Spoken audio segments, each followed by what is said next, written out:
Alright, so now that this fucking other stream is live, I'm gonna end this one. What am I gonna do? I'm going, Idaho and I are about to do an Opie and Anthony stream. I just linked it. See you there. And if this is my last stream for a while, fuck MMA holes, fuck no show, my faggot son. Oh shit, PTSD is on there.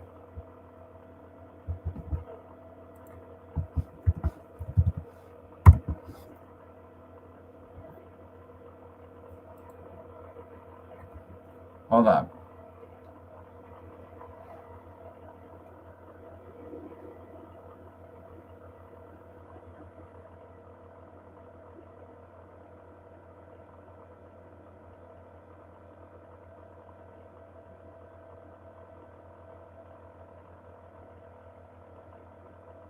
Yeah, it's good.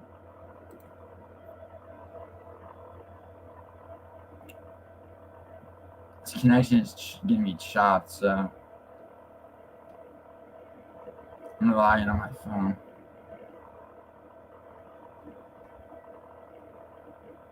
Idaho has the link.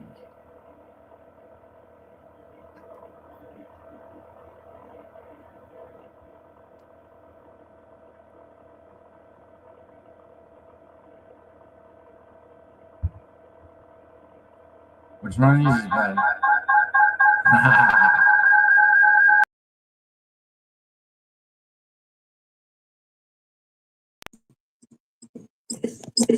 Okay.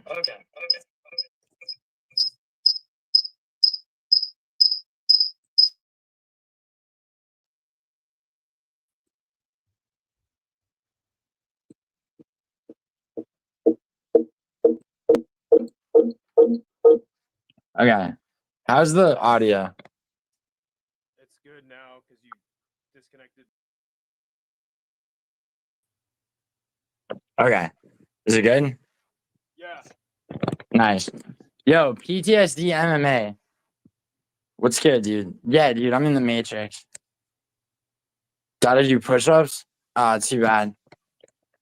PTSD, the link is yours if you want it, bro.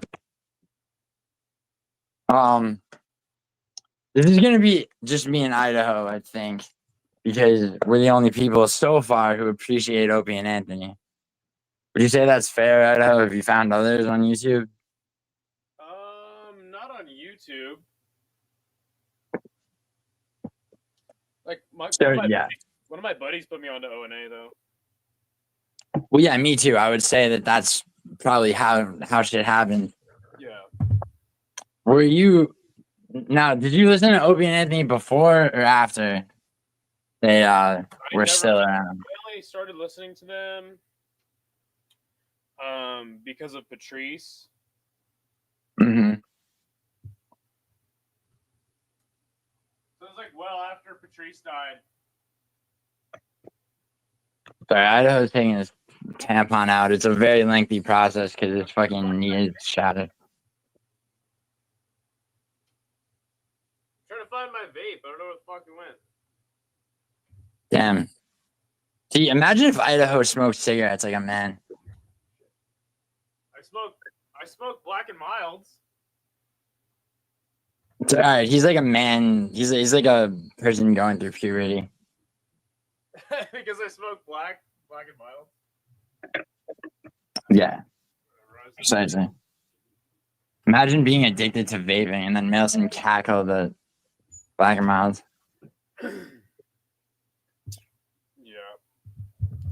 You find it? Vaping is a very fair habit to make fun of somebody for. I think it's only fair before we start that. Got the Venice Beach shirt. Nice.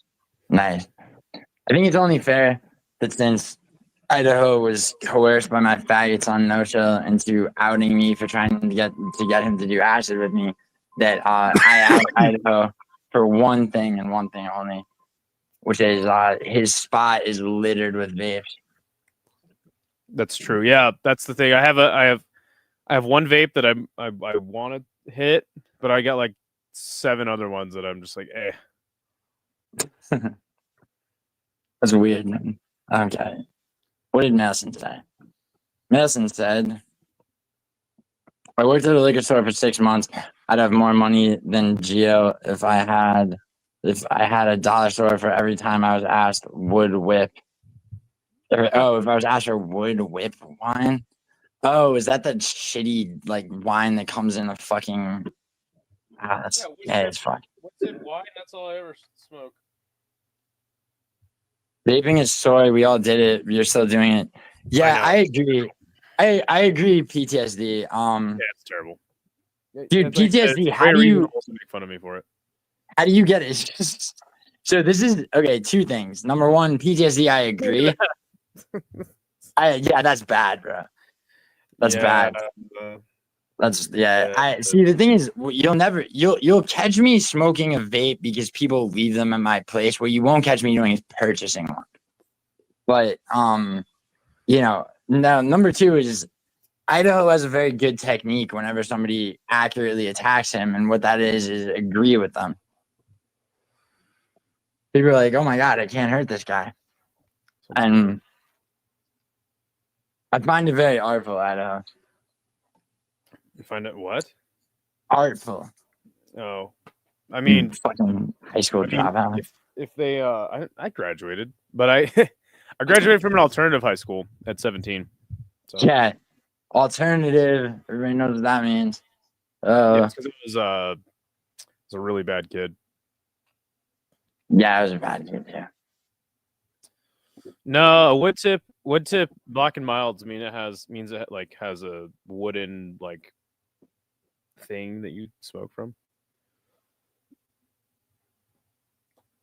Yo, what's really funny is Idaho can see the view from my desktop camera, which is like me just standing up in my apartment.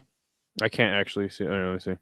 I can't backstage because it's like because the shit's open on my laptop. I can't see who's backstage. Oh really? Oh damn! I'm in total control. No, right, I was a really bad. So in 7th grade, they started doing algebra, and I was like, "Yo, like X is a number. Like, yo, fuck this shit," and I just stopped like caring. And in 8th grade, I never did my homework, and I had a 0.8 GPA.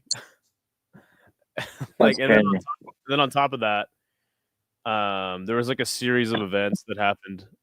Firstly, I sold this girl. She gave me $80 for some weed, and I sold her like a 40 sack. And then in the same week, somebody brought some alcohol to school, and like we were drinking it in the bathroom. And, this other chick, like, she found out about it and she asked for some, and we gave her like half a beer, and she got like drunk off of it, and like went to the principal's office. And it all just kind of came back on me. And when the cops the SRO, when he brought me into the principal's office, like they cuffed me and brought me in there, and they're like, we have a saying down at the police department. If he looks like a duck, if he walks like a duck, he's a duck. And I was like, well, it sounds like you're the one that's high because you were talking about ducks, you know? Anyway, so basically after that, they were like, all right, you cannot go to, because the way it works here in, I have a great story after this. The way it works in Ada County is you go from 8th grade to high school. Or no. You go from 8th to 9th to high school. So high school is 10th, 11th, and 12th. Just a quick parallel. I was expelled from 7th grade and in foster care. Well, Idaho was enjoying it, but go ahead. So they were like, yeah, like, first of all, you're too dumb and you get in too much trouble to come back to this junior high. And they're not going to let you get into Capital Capital High is the high school, like, because your grades are so bad. So you have to go to the alternative high school. And it actually was a really good thing for me because I graduated a whole year early and just started working in the trades. Interesting. Yeah. Interesting. That's been 10 years that I've been working in the trades. and it's been pretty good Nice. for me. And yeah, and then Matua, when he needed help with shit, there you were. Yeah, it's all my experience led up to Matua, you know, needing help with the door install. Foster care MMA. No, yeah, so the cops were also present during my 7th grade experience. But without going into a whole story, yeah, I got expelled. I was too young for juvie, and they were trying to figure out what to do with me. They found like this like offshoot of a rehab program, which is funny as fuck because they put me in substance abuse for selling weed, which, you know, substance abuse is basically like drug school. Like, because you're in there with fucking kids from all over Bronx and Westchester County, fucking, you know, of all ages. So, but yeah, and then also like they correct, you know, they very accurately deem my mother not worthy to take care of people. But yeah, so basically what Idaho and I are both getting at is the school system failed us both. Well, So, I mean, honestly, like, I mean, you were saying that it didn't fail you, but well, alternative high schools are great because it's way better for kids who are like at risk or like on probation. Because I mean, maybe in Idaho, dude, but in like bigger cities, dude. Let me tell you something. So the building that I went to school in, there is a lot of issues with an alternative high school. The first thing would be that you have like, because when I was 14, I was in an alternative high school, and I was in there with like 20-year-olds who didn't graduate, right? So that created some issues. That's what I was saying about. Yeah. Secondly, like every quarter is the semester at an alternative high school, at least the one. Yeah, that's how I thought it was like that in most high schools. So the first day of the quarter, you'd have 800 kids there, and by the end of the week, you'd have 350 or 4, and that's how many kids. Like half the fucking student body would drop out in the first week. But the people that did stay and like actually went through it, like it allowed them to graduate really fast and just get on with your life. And that's kind of what happened to me. But also, I mean, you could have earned college credits, you know, they did have AP courses, but yeah, like for me, it was great. And it took a long time for the school system to like do something good for me. And that was just getting me out of school as fast as possible. Yeah. I don't think anybody really had like the best time in high school. I mean, aside from soccer, dude, I went to a Catholic school, which was also like a fucking reform school, basically. So, yeah, it's since two of the kids I graduated with became teachers there and like made it better, I guess. So now it's like this like decent fucking place. So if I say the name of the school I went to and people look it up, like, oh, you went here? It's like, yeah, it was way different in 2005 through 2009. It was much different. Idaho, how much for a pyramid? What do you mean a pyramid? Like the ancient Egyptian pyramid? How much for a pyramid, Idaho? Tell us. Idaho came out of the life he just described, and he's now a fucking pyramid salesman. How big a pyramid we talking? Like, you talking about like the pyramid, like cigarettes, like 50 cents, right? But like a giant pyramid, I don't know, man. It's gonna run you. Dude, how much? Dude, how many times do Opie and Anthony bits go through your head? Just like and you're like, goddamn, I wish anyone would understand this. That's the real question. Speaking of background. Like a park pyramid to skate? Depends on if it's metal, wood, or concrete. Are you still going on about pyramid? I mean, from time to time, I mostly think about Opie's impression or Anthony's impressions. Like, I think about the Dice impression a lot, and nobody really knows who Dice is. But yeah, nobody knows who Dice is, dude. I asked Hank to do a Dice impression. Yeah, I'm trying to give him a Dice, the Dice Man. I like when they had Dice on the show too, and remember he got into it with Jay Moore, Yeah, that was the thing. Yeah, and Jay, and dude. like and Jay like called the police on him because Dice was like threatening him with violence. All right, so let's get into this. Because like a lot of people know who the fuck Howard Stern is, unfortunately. Okay. Yeah, I So- mean, but Howard is like he's the biggest radio personality in history. Yeah, but like the problem with Howard Stern. So I interned for Opie and Anthony in 2012, and So that was I like remember- when which was when did Opie or when did Anthony get kicked? Wasn't that 2012? 20. No, that was 2014. Okay. So yeah, so in 2012, you could say Opie and Anthony were probably at their peak of popularity because it's after Sirius XM and Sirius and XM merged. Yeah. They merged in 2009. A lot of people say it was better before they merged because they were on terrestrial radio. But they were on terrestrial radio and satellite radio. Satellite radio lets you curse, talk about fucking sex, like everything. This is when they had to do the walk still from the walk one over. studio to the other. They had to walk so from we're- terrestrial radio. So we studio. were all in juvie. Because he goes, no, because I wasn't in juvie. I was too young. That's why they put me in rehab instead.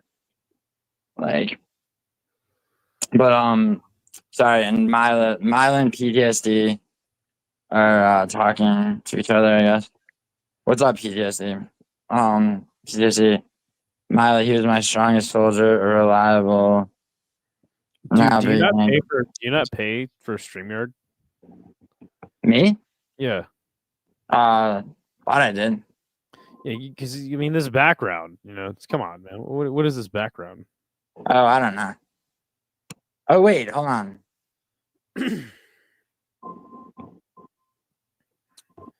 What was the radio station they were on, though? See, it was K-Rock, I think. No, it wasn't K-Rock. It was they were on K-Rock at one point, but yeah, that was a long time. The one they were on in New Jersey. I fucked if I know, dude. Oh my god. The only time I went to New Jersey was to sell dope with my friend Steve, but since we're getting into shit. Yeah, dude, I guess I should have background. All I see is the default ones here.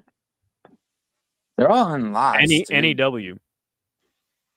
Yeah. WNEW. Yes. Yeah, they're all gay. All the backgrounds on StreamYard are gay as hell. Yeah, that's why I was just like, you don't pay for StreamYard. No, I do. They're all gay as fuck. Upload a custom one. Fuck. Okay, we could have, dude. Kind of like the blue. I kind of like blues. Here, we could have this background music looped. Dude.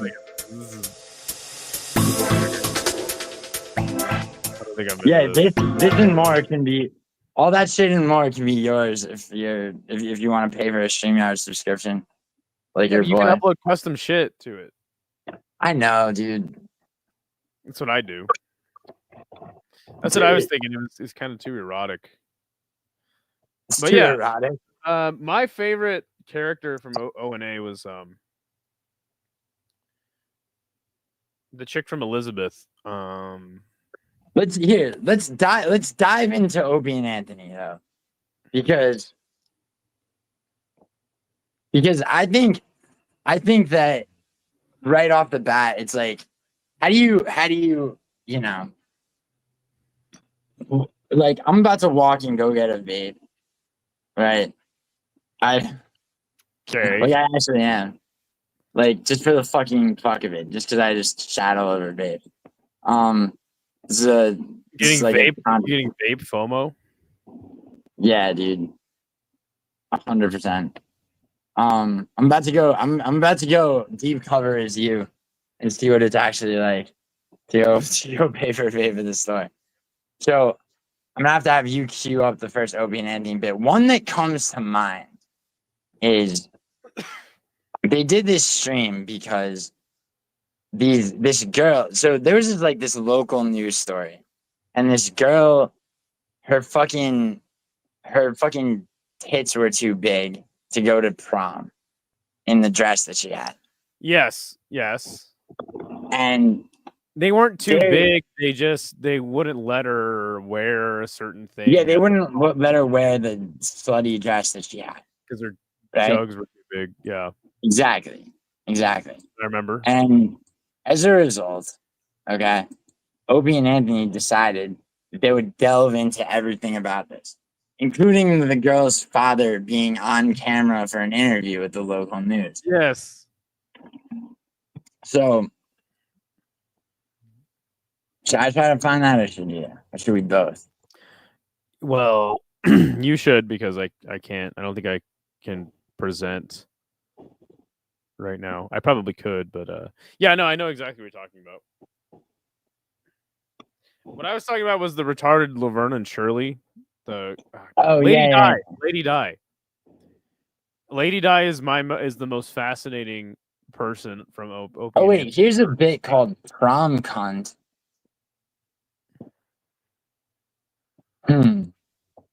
This isn't it, but I think this might do.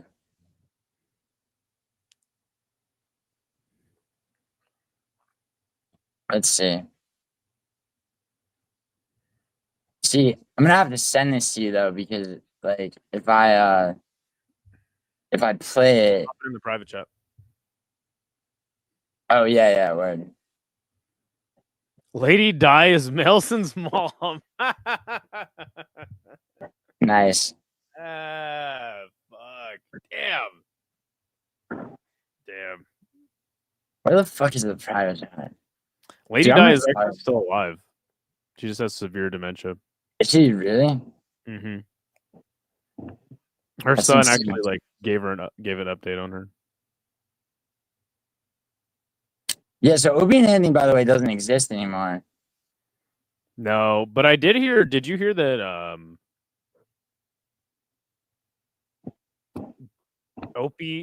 Anthony and Jimmy are actually going to go back on terrestrial radio. There's reasons why I don't like that. What would they be? Because if you remember when they got canceled, right? They did for a while. Anthony was doing his own show called Live from the Compound. Wait. What do you mean when they got canceled? Because they didn't get canceled. True. They got So Anthony got fired, and Mailson will like this. They got fired. Anthony Cumia from Opie and Anthony got fired because he whipped out his legal gun on a black person in Times Square. No, that's not what happened. That's not. No. He was assaulted by somebody in Times Square. Okay, so but that's not even. So instead of taking out his gun, he took to Twitter and mounted a fucking assault of racial epithets. Let me tell this story. Okay. Anthony was in Times Square, and he was, according to him, he was taking pictures. He was taking pictures, yeah. Which, dude, you live in New York City. You're taking pictures in fucking Times Square, right? Okay, yeah. What he was really doing was he was documenting homeless people and shit. Whatever he was doing or wasn't. At some point, that's what he was doing. At some point, a black woman was in his line of camera, and she and Anthony got into it. And apparently, according to Anthony, the woman had punched her. So Anthony later goes on a Twitter tirade and basically says a bunch of racist ass shit. So Sirius drops him.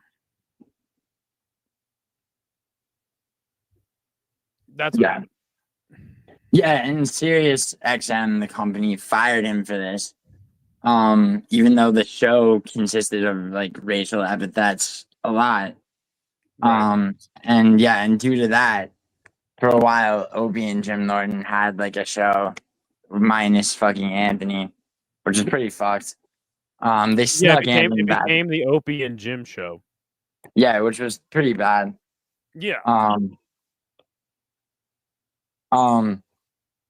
So Oh, yo, apparently Mila and PTSD are going on doing a stream later. Yo, that's cool. Yo, Mila and PTSD, if you guys are doing that, I'll wish you guys the best. And I guess. Yeah, by the way, PTSD, if you're busy, I get it, but if like I'll always bring PTSD on stream. If you want. But anyway, yeah, you can absolutely hop on panel. Yeah, dude. All right. Sure, yo, fuck it. Let me bring PTSD on here.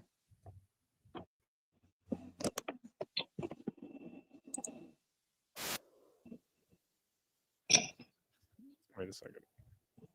I don't think this is it. Hold on. I'll find the actual. I got it. All right, bet.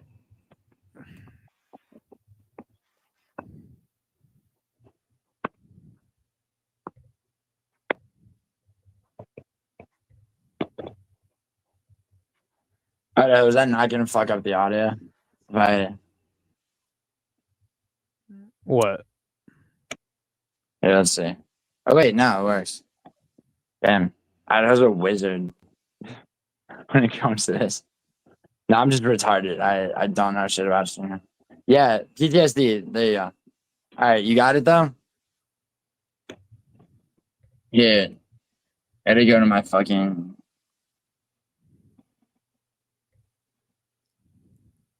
Yo, Melson, do you think it pisses people like Maz off when that I'm this retarded when it comes to like tech shit? Or not, I wouldn't even call it tech shit. I would just like basic YouTube bullshit. I don't think I can find it. Just search prom cunt, dude. Just play prom cunt. That's not the same thing though. I know, but does it really matter? Yeah. There's enough people that don't know what the fuck. Or actually, yeah, dude. There's so many. There's like so many. It's like we have to start with something. I think the best place to start is the news bloopers. Demetrius jobless.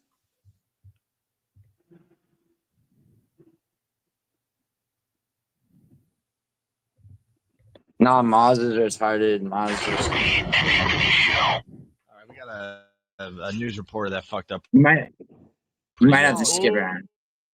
Oops. Oh. This is some terrific audio. The video's up on YouTube and break.com. Rich's headphones are not working. Oh, Rich, you can do it without headphones. Sweetie, he won't hear the report up. He won't hear the audio. True. Oh, I see. Yeah. Got to hear that. Somebody turn get the volume up. You plugged in? I'm sure he's got something misspelled. Yeah. The deputy police chief says 6 officers were killed, including the district's top cock after a cop after the vehicle. Wow, twice. Wow. She couldn't get cock. She had cock on the brain. Cock. I mean, big cock.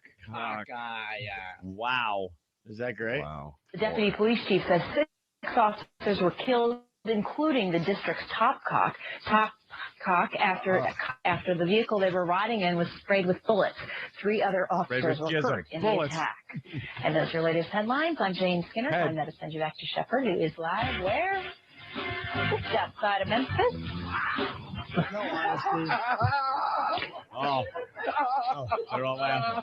South Carolina Gamecocks. She's a big fan. Go South Carolina. You know how hard it is to read when everyone else in the studio is shaking with laughter at your misfortune? I know. I've been there, Jane. You too. For many billions Do of it now. times. I love that. Wow.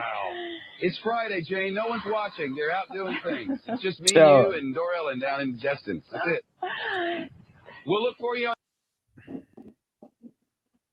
So here, the best one, Idaho. Actually, if we're gonna go down this road, the best one is Louis C.K. and them just like talking about fucking just not.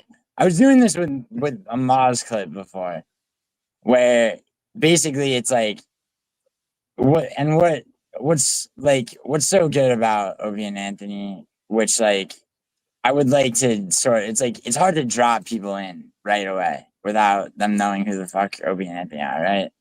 So like what I was gonna play is yeah, let me really quick do one thing. Here, all right, let me put this in the fucking. I'll put this in the fucking private chat because it's this is way better.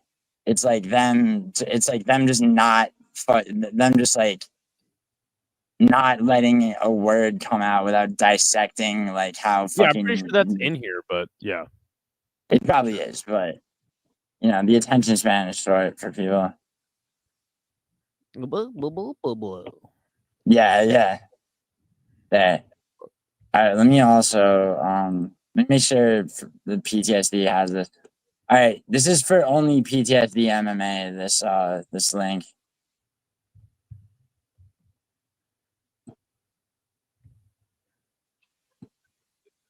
Not capital letters, a sexy story. Well, let's find out. I think it's very sexy. Listen to this one. It was an unforgettable and shocking sight that prompted one driver It was an unforgettable and shocking sight.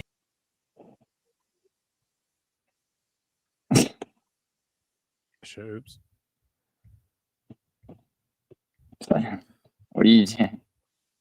I was gonna share the screen. Might as well.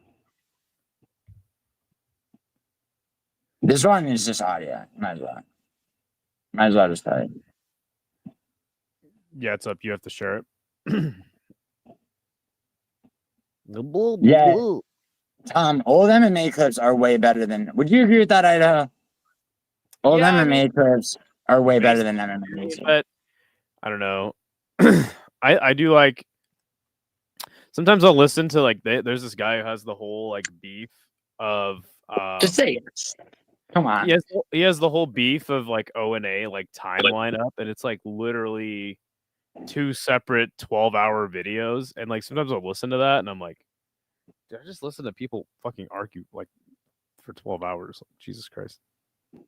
And that's what I was hoping. I was hoping we'd get something like that from me and Hank. You know, recreate some of that magic. Yeah, see, it's very hard to reach. Because like you have to have like the Anthony and fucking Jim Norton like, you know, in sync attacking someone who's like external. You know what I mean? Yeah. Like you have to both sort of be on the same side. Way though, right? Oh yeah, here Betty wanted us to start there. All right, thank you, Betty. That is an excellent point to start at. So let me set this clip up as I find it. Okay. So what Betty's referring to is the N-word, right? The word, it's the word we're all thinking. Juice Man, chill. Hold on. All right. It'll get better in a very, very hot second. All right. So Patrice O'Neal comes on Opie and Anthony. Patrice O'Neal, great comic. R.I.P. I don't give a fuck about Hulk Hogan. All right. And he says, there you go. I already have it. Sure. Oh, nice. You have it. Okay. So yeah. So basically, we didn't hide Mila. Nobody hid Mila. Did anybody hide Mila? No.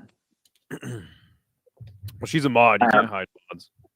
Yeah, Mila's modded, so because too many people were hiding her.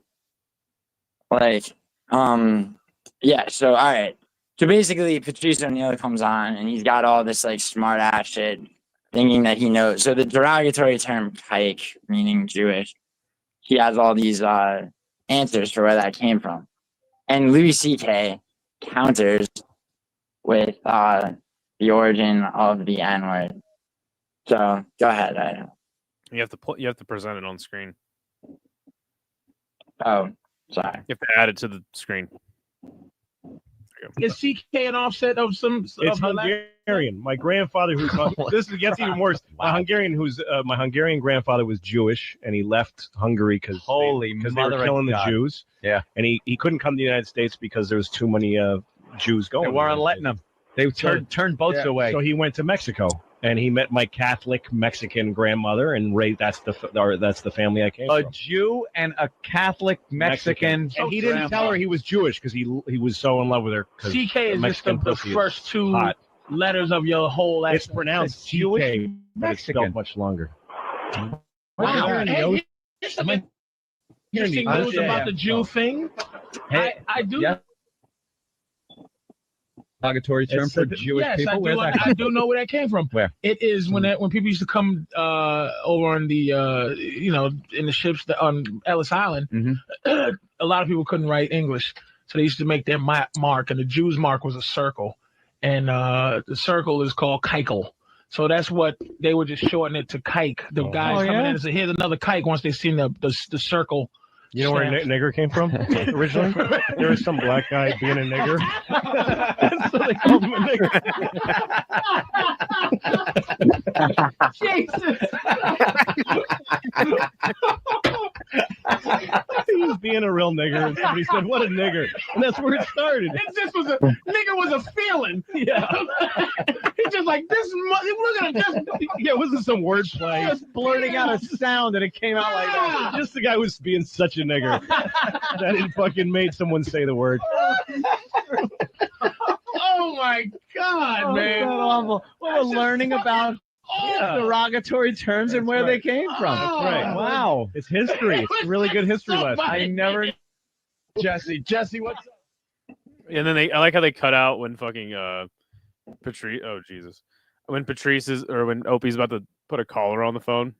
Yeah. That's a great cut. Yeah. So there you go. Thank you, Betty, by the way, for writing the ship.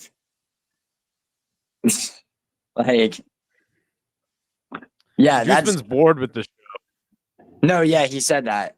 Yo, Gio, the hid Mila. No one hid Mila, Juiceman. Yeah, but Juiceman, dude. So, okay, Parlay. If Juice is your homie, and I like Juiceman, but Juiceman, with all due respect, man, which is kind of like if I'm gonna let you call the shots of a channel and the direction the show goes in, bro, like, then that must mean you're ready to like panel up and do a show with somebody. Like, now I respect the fact that you've been going on panels like crazy lately, which is interesting. Not bring his face yet. Yeah, Juiceman face reveal though. Oh, sure. Opie ruins. Yeah, thank you, Betty. Yes, now, let's go to a caller, and then he just ruins the whole show.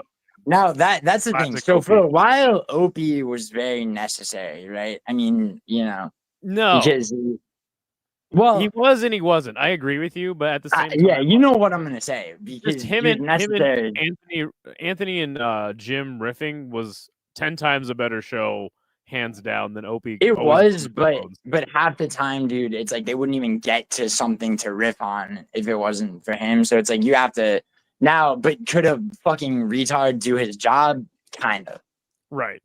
And like having interned for them, dude, yeah, Opie was always angry, he was always pissed off. Fucking Opie would call into the show afterwards to fuck with Sam on the after show. It's like, like Jim Norton and Andy didn't look like the shit is clocking into a job. God, who would have thought that after Opie got fired for taking pictures of Roland in the bathroom, that it would be the fucking Jim and Sam show? Yeah, now what's funny about that, dude, is Sam.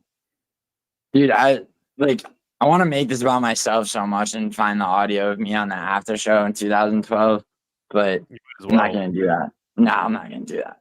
Let's fucking. I mean, now you kind of have to, right? Yeah, it would take me a second. Hey, listen, your favorite friend is shitting on Venice Beach and says there's a bunch of bums. I've been there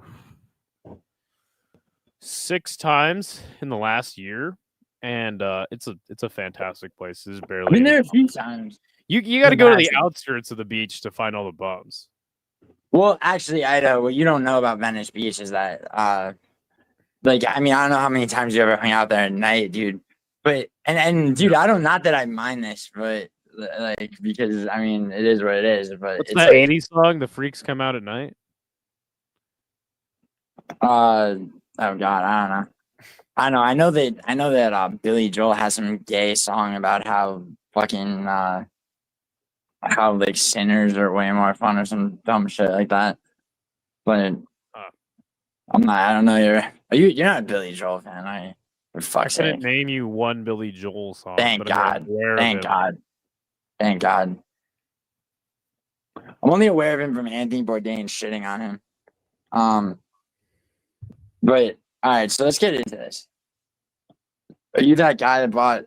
Yeah, that's him, dude. He bought it all his subs. This dude right here, Combat Casual. If I bought more subs, I'd have more than 250 subscribers. Like, you would think, right? I'm pretty Except sure nobody really knows because it doesn't fucking exist. So, there was a time when, like, I guess, unbeknownst to me, Hank and No Chill had a contest to see who could get to 1,000 subs. Yeah, more. I heard this retarded nonsense. 1,000 Hank subs supposedly faster. bought subs. And when I had a channel with Hank, like, we went from 50 subs to 300 to 9 to 1.5 in the span of like a month. I was like, that's weird. And obviously our audience didn't like match that, and we just started, so it was really strange. Yeah, I have no idea. I would, if No Chill accused anyone of anything, I would venture to guess that he did it himself, just because that's his like fucking MO. But yeah, like I don't know. Like if you try to buy subs, it's not. I just thought it was strange that again we just started and we went from 300 to 1.5K in a month. It was really weird. We didn't have. I mean, that's kind of strange, I guess. I had over 300 before I ever made a video because off of MMA Guru's like audience. So it's like, I wouldn't like, had a strange fucking trajectory. And like the only thing that like, people can point to about that is I did an 11-hour stream on this. So it's like anybody who's wondering about that shit, refer to that stream. Nobody's gonna watch that stream for 11 hours to find the pieces. No, I know. Actually but talk about what the stream's about. Yeah, exactly, dude. That's the thing. It's like it's one of those things that like I'm like somebody has like all these sites that purport to like sell you fucking bots, like botted subs. They all fuck your shit up like really quick. Like they disappear overnight. Or they appear overnight, like bang, all of a sudden somebody got 10,000 more subs. So it's like, I mean, I would love to know personally, like, if somebody could tell me, it could be like, all right, Gio, somebody bought you streams and here's how they, or subs and here's how they did it. If somebody did, I could figure it out. But yeah, Nelson half Puerto Rican. I believe that. What's Melson's obsession with being mixed race? He says female's obsession. Yeah, well, oh, yeah. Sorry. Juiceman's good with the nicknames. You have to give him. Got it. All right. So what's a good Opie and Anthony bit? Like that. What's one that smacks? Just like, right? Dude. I mean, one of my favorite ones is, when Patrice is talking about how James Brown, because like James Brown and Gerald Ford died in the same week, and then they also killed Saddam Hussein, and he was like saying like James Brown should be the closer for like all of those funerals, and like Gerald Ford should be the opener. I'm trying to think of like a. I don't know, something like that. Dude, like any like Patrice O'Neal. Yeah, because that's how I started watching O&A. Oh, yo, you know what? Fuck it. Play the one I played. Like Patrice O'Neal. Like PTSD. What's going on, guys? What's going on? What's going on, PTSD? How you doing, man? You guys can hear me all right? Yeah. All right. Well, I'm just listening. I'm listening to you guys talk. My bad. I'm like, guys, I'm cooked. I'm cooked. How are you? You ever watch? Yeah. But say what you guys were saying. What is the nature of your cooking? I don't do many drugs anymore. I had my stint. I did everything, bro. I did everything under the sun. Everything except injections. I never slammed anything. But never hit the spike, bro. Yeah, but right now, just I mean, I went sober like last year. I got off most shit. I'm just smoking. I stopped drinking for a while. You know what's crazy is I stopped drinking to compete. I started boxing. I had my amateur boxing debut, and what was it? I want to say November 2024, and I decided I'm gonna quit drinking so I can cut the weight and shit. And then I got knocked the fuck out. So I started drinking again, and ever since I started drinking, I've been great. You know what I mean? So I'm drinking, I'm smoking, we're living. Interesting. That's the cooked. Yeah, it's gonna be a rough patch until you get over the hump, you know. You know what, bro? I don't even have a compulsive addiction. What it is that I have nothing better to do or spend my money on. And also like life is just unenjoyable sober. Like for instance, when was the last time I drank? Like 2 or 3 days ago. I don't have this like urge to go drink. But if you gave me like $50 right now and told me I didn't have to do shit for the rest of the day, I absolutely would go get some liquor and just get shit faced. You know what I mean? Right. Yeah. Well, okay, so I have a question on the strength of that, right? So that's $50. If somebody gave you $50,000, though. Somebody gave me $50,000 right now. Yeah, what would you just get fucked up as shit? Like, No. Somebody give me or would you try to turn it into more? $50,000 right now? I would become a franchisee at the most. Yeah, at a business nearby. Probably put $20,000 down for like a BK or like a failing commercial restaurant. Build it up and then sell it after 3 years. I wouldn't try to become a business owner. But yeah, that's what I would do. If you gave me like 25 liquid, 50 liquid, that's what I would do. Yeah, so all right, yeah, and you know the term liquid and shit. So you're a thinking guy. You're not just like you're not just I'm not impulsive. But being high and drunk off $50 is way better than trying to make that $50 into $1,000. No, I feel you, dude. Like, because that like, trying to grind something out of 50 actual dollars rather than, just get fucked up is, but if like you know what you would do if you had like real money, you wouldn't just like, it's not just like drugs and prostitutes, right? Wait, even like 10K, even 10K. Are you working right now? Nope. That makes a little more sense if you're. I lost my apartment last year. I've been staying with a friend ever since. Get drunk. Yeah, man. Fuck it. I'm 23, bro. I'm young. I've been grinding my entire life, and I haven't achieved shit. So you know what? I'm not gonna be one of those dumbasses that's like chasing a dream that I'm either gonna achieve my dreams organically or I'm not. So I'm just gonna live my life. But what are the dreams though?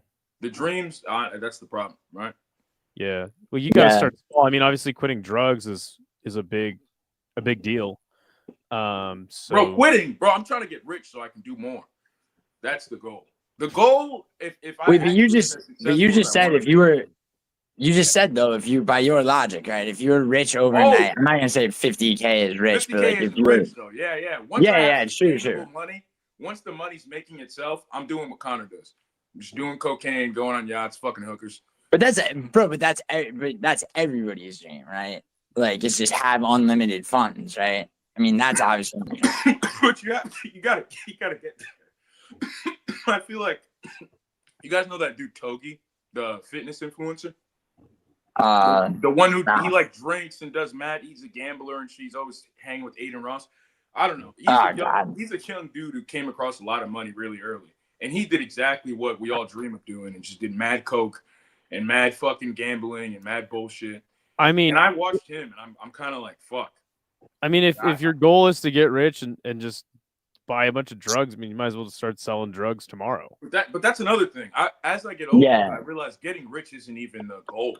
It's just being content. I feel like it's just overall more valuable than being happy. Yeah, happy but the more drugs you do, the more your dopamine receptors are going to be fucked up, and it will. That's the issue. So you know how you guys were talking about alternative school and all that stuff earlier. I graduated high school when I was 16. I got my GED. I went to alternative school when I was 14. I dropped out of high school at 14. I was on medication. I was on 40 milligrams of Adderall XR twice a day from, I believe, the age of like 6 to like 15 or 14. My dopamine receptors are gone, shot. Yeah. Yo, gone. I don't feel for shit. anyone, just really Like quick, for coke, anyone I who love doesn't, coke. Coke is great. When I do cocaine, I just sit there. I hang out. I used to do cocaine and watch The Godfather back to back to back every day when I took my days off from solar. That's funny. I used to sell solar, and I would get an 8-ball, and I would sit there with like 2 4 Locos and an 8-ball, and I would just 4 Locos nasty, bro. 4 Locos nasty, dude. I don't know how. You said you're in like your early mid-20s, dude. Were you drinking 4 Loco when that shit had caffeine in it? When it was like evil. The first drink I ever had was 4 Loko at a skate park named Jenks Park. I was like 13. Yeah, I remember the old shit. And bro, that shit's, god, that was disgusting. On the moon, bro. Half the can had me on the moon. Dude, yeah, 4 Loko is disgusting. I feel you on cocaine and the Godfathers though. Yo, one thing about me is that I was like, you know, kind of like you're saying, like all the drugs and all the shit like that. I was, you know, in terms of like actual addiction, dude, I fucking was a lot younger than, you know, I was a lot younger when I stopped, like, you know, like, yeah, I mean, people, you know, like fuck around and say I'm on drugs, but yeah, dude, like, so now that you're not on drugs, well, he's just waiting till he can have more money for him, is what it sounds like. No, you know what it is, dude. If I got more money right now, I wouldn't just go do cocaine. When I'm comfortable, when I don't have to worry about bills anymore. But that's another thing. I feel like I'm just young and dumb, and I'm 23, and I've had a hard life, and I just want to be happy. So I think the things I want now are a lot different from the things that I want 10 years in retrospect, you know? Like, I think when I'm 33, I won't be saying this shit. I'll probably want like a family or like a house or whatever, stuff like that. Tangible assets that don't depreciate the moment you touch them. But so I don't know. Yeah. I don't know. I think right now I just want to get high because I hate my life. But I think if I figure things out, I never had a problem with drinking. The only drug I ever had, I experimented with a bunch of drugs like freshman year. Nicotine, huh? And nicotine is definitely one for sure. But as far as like the only drug I ever like had a problem with was smoking weed. And I smoked weed every single day, every second of every single day, during work, before work, after work. And I did that every day from 14 to 25. And I finally have quit smoking weed for like 2 years now. And it's made a big change in your life, huh? Yeah, huge. Financially, I'm sure as well, right? Not necessarily. I mean, I make quite a bit of money. What you used to spend on weed on now? Well, I just went to Sydney, Australia. That's what I'm saying. Yeah. So now you're spending weed money on vacations like a normal person. Yeah, but I mean, even so, like, I mean, I don't know. I mean, I would spend like $200 a week on weed. That's a lot of money. So, That's a lot of money. Yeah, sure. So I would say, as somebody who I mean, I'll say, like, I mean, I've been open about this shit, right? When I was fucking late teens, early 20s, dude, I fucked with everything. Like, everything to a fucking dangerous point. So I'm talking about cocaine and everything else. All right, well, like, I'm not qualified to talk about drugs on this stream, so I'm gonna hop out. You guys have a good rest. Hold on, Idaho, 1 second, because I do want to get back to Opie and Anthony. Yeah, get back to what you guys were talking about. Yeah. The conversation. Yeah. I'm a guest here. You were here. Yeah, I was just gonna say, dude, like, I just left where I was. Like, I moved out of New York City, like, and that had the biggest effect. Like, all your problems are right there around you. It's highly unlikely you're gonna wake up one day, all that shit's gonna be gone, and you're on a straight track. But when you move to somewhere else, you don't have the comfortability or stability to focus on your habits. You know, you have to worry about where you're gonna live, what are you gonna eat. I got to meet new people. I have to make new friends. That's all right in front of you. And then hopefully, if you have a good head on your shoulders, you meet new people that steer you in a new direction. Yeah, I mean, I don't know. Like, this has never been a problem for me because, like, I graduated at 17, started working in the trades. At 19, I had my own place, and like I've just been. My childhood was really unstable. I went to 12 different elementary schools, so like by the time I was like 10 or 11, I was like, "Yo, I'm not gonna live like this when I get older." And I guess just like maybe that's my problem is I've tried so hard to get this. It's never enough. I've tried so hard to get this nest of like comfortability where I don't have to worry about shit, and I'm trying so hard to like hold on to it. And it's something that is like I'm always chasing. I'm like I gotta. Dude, I gotta that's keep the paradox, this. right? Isn't that the paradox? If you're not part of the 2%, the top 2% who's just born fortunate, even if you are successful and you have all the right cards dealt to you, what you find out once you get where you want to go is you have to maintain it. It's the hardest part is maintaining success, not achieving it. That's what I mean, even in the smallest aspects of life, you know? Sure. You know, you get a promotion at your job and you're the hot shot for a week, and then you fuck up a couple times the next week and nobody gives a fuck anymore, you know?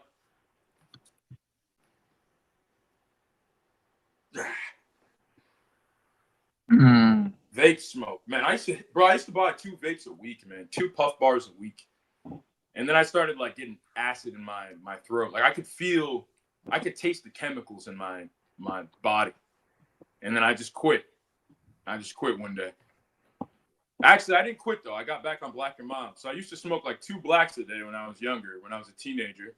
And then I started doing vapes after I called everybody a fucking fag for hitting them. And I got addicted to them. And then eventually I was like, I got to go back. And I quit those. And I think like a week later, I was back on blacks. And I've been on blacks ever since. So I never really quit nicotine. I just quit vape. I just quit vaping. Yeah. All right, Idaho. You might want to consider that. But, yo. No, I mean, I don't know. Like, I have a friend who's a lung doctor.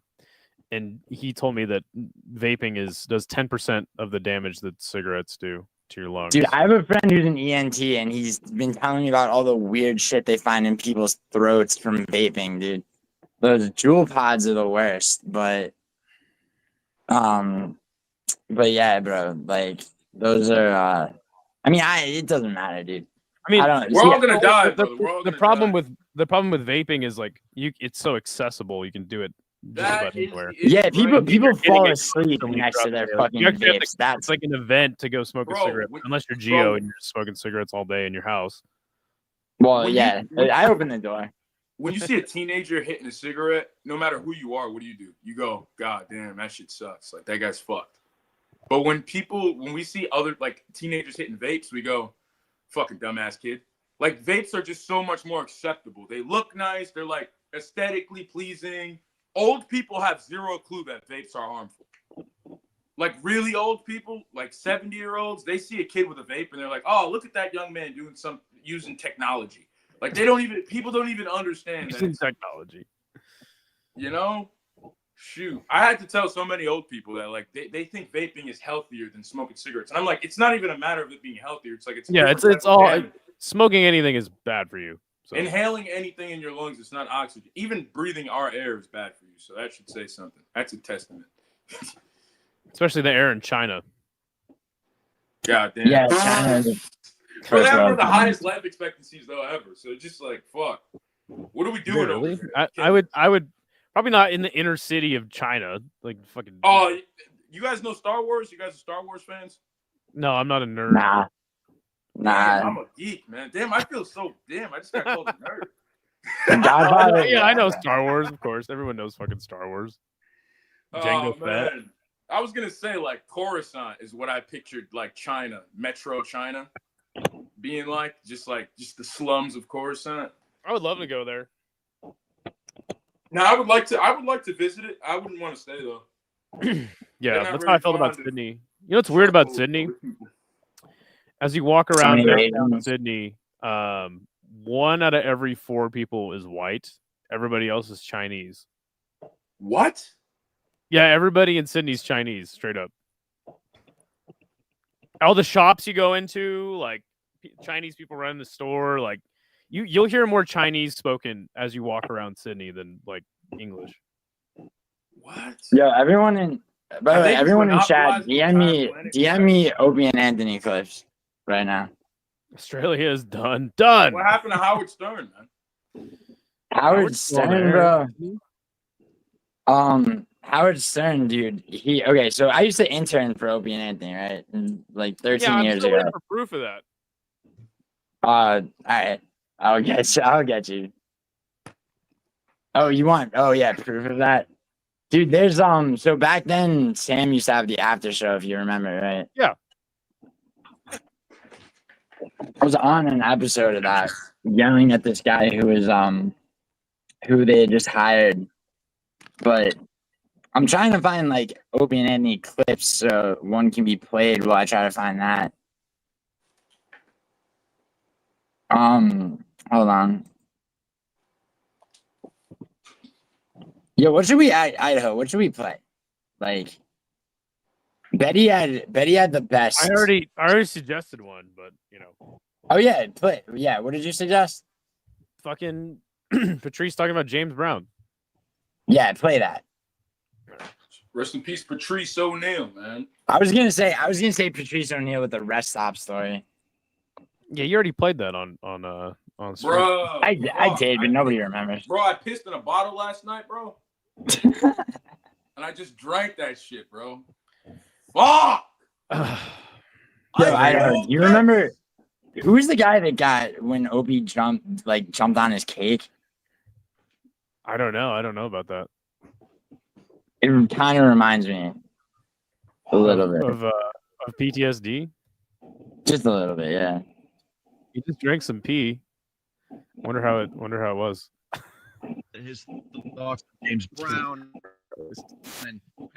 and miss him already. And Charles and Saddam and Saddam. I miss Saddam and Lionel from the Jeffersons. Oh, that's right. Ed. Yeah, Lionel died. The original Lionel. The original one. No, the good one, the famous one. The famous one. Yeah, the one that created Good Times, the one that was on All in the one that was on All in the Family. Yes. Used to give Archie a bunch of crap. Yeah, he died. Yeah. Okay, Mr. Bunker, we make sure we be. He used to do that and go on Archie all the time. He got this much space on page like 73. I love you. George, Gerald Ford got the page right before the sports. Yeah. In the Amsterdam News, and Lionel from the Jeffersons front page. It was a special blast on there. Edition, a special pull-out section. Well, then you got to miss James Brown, which it's disappointing how Saddam and Gerald Ford. And James Brown was doing concerts, like y'all was saying, up to his last breath. Oh, yeah. Gerald Ford was doing absolutely nothing but being an ex-president. Just existing as an ex-president. Just a guy that used to work.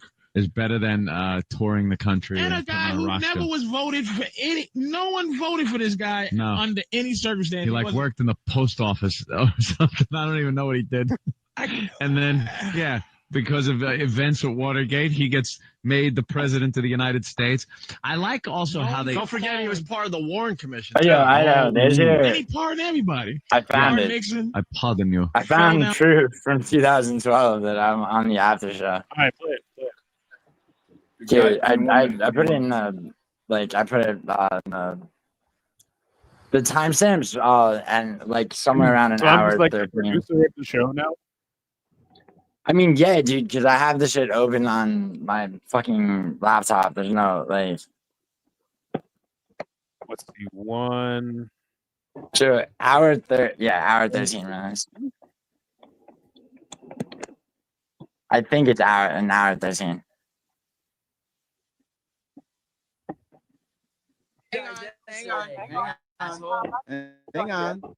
Hang on. Let's let James have his speak too. Thank you, Sam. Yeah, you shouldn't assert gay people. Instead, more accurately, you should call him a narc bitch. That's a much more accurate fucking name for him. Would you be willing? You are a narc bitch. I was bringing a point that was brought up. We'll talk to Julia. Would you be willing to apologize for using what we'll say is the F word and say more correctly what I meant to say is you're a narc bitch? I suppose so, yeah. Will you say that? Oh, shit, that is Gio. What? Yeah, play it. Play it. Wow. Hey. Play it. I'm sorry, I called you, but you are a narc bitch. I mean, I understand. Like this, if I was Sal, this would be pissing me off too. But I think Sal is a little harder on him just because he's the one guy that Sal can sort of take shots at pretty easy. Yeah, Sal No, was that's real not the quick to case at start all. taking shots at interns. He's initiated both shots he's taken at me. He said He did I apologize for the one today just now. Okay, then that I whatever. apologized yesterday too. Like So- I'm sorry. Like So then you do something, you apologize. You do something, you No, apologize. I'm starting to get fed What up the with your fuck did fucking I do routine. to you today? You called me a faggot. Yeah, but he after apologized you for ran that. in here and fucking threw me under the bus. I did call him not a saying that faggot. I badmouthed the after show. But I'm friends with Sam. I don't even know your fucking What does that name. have to do with anything? Yeah, you do know my name, first of all. Jules Giuliano. It's Julia. Yeah, Julia. Alright. But at the same time, I mean, it's content for the show. I mean, if you're saying stuff and Sam wants to talk about it on the show, it's part of the Sure.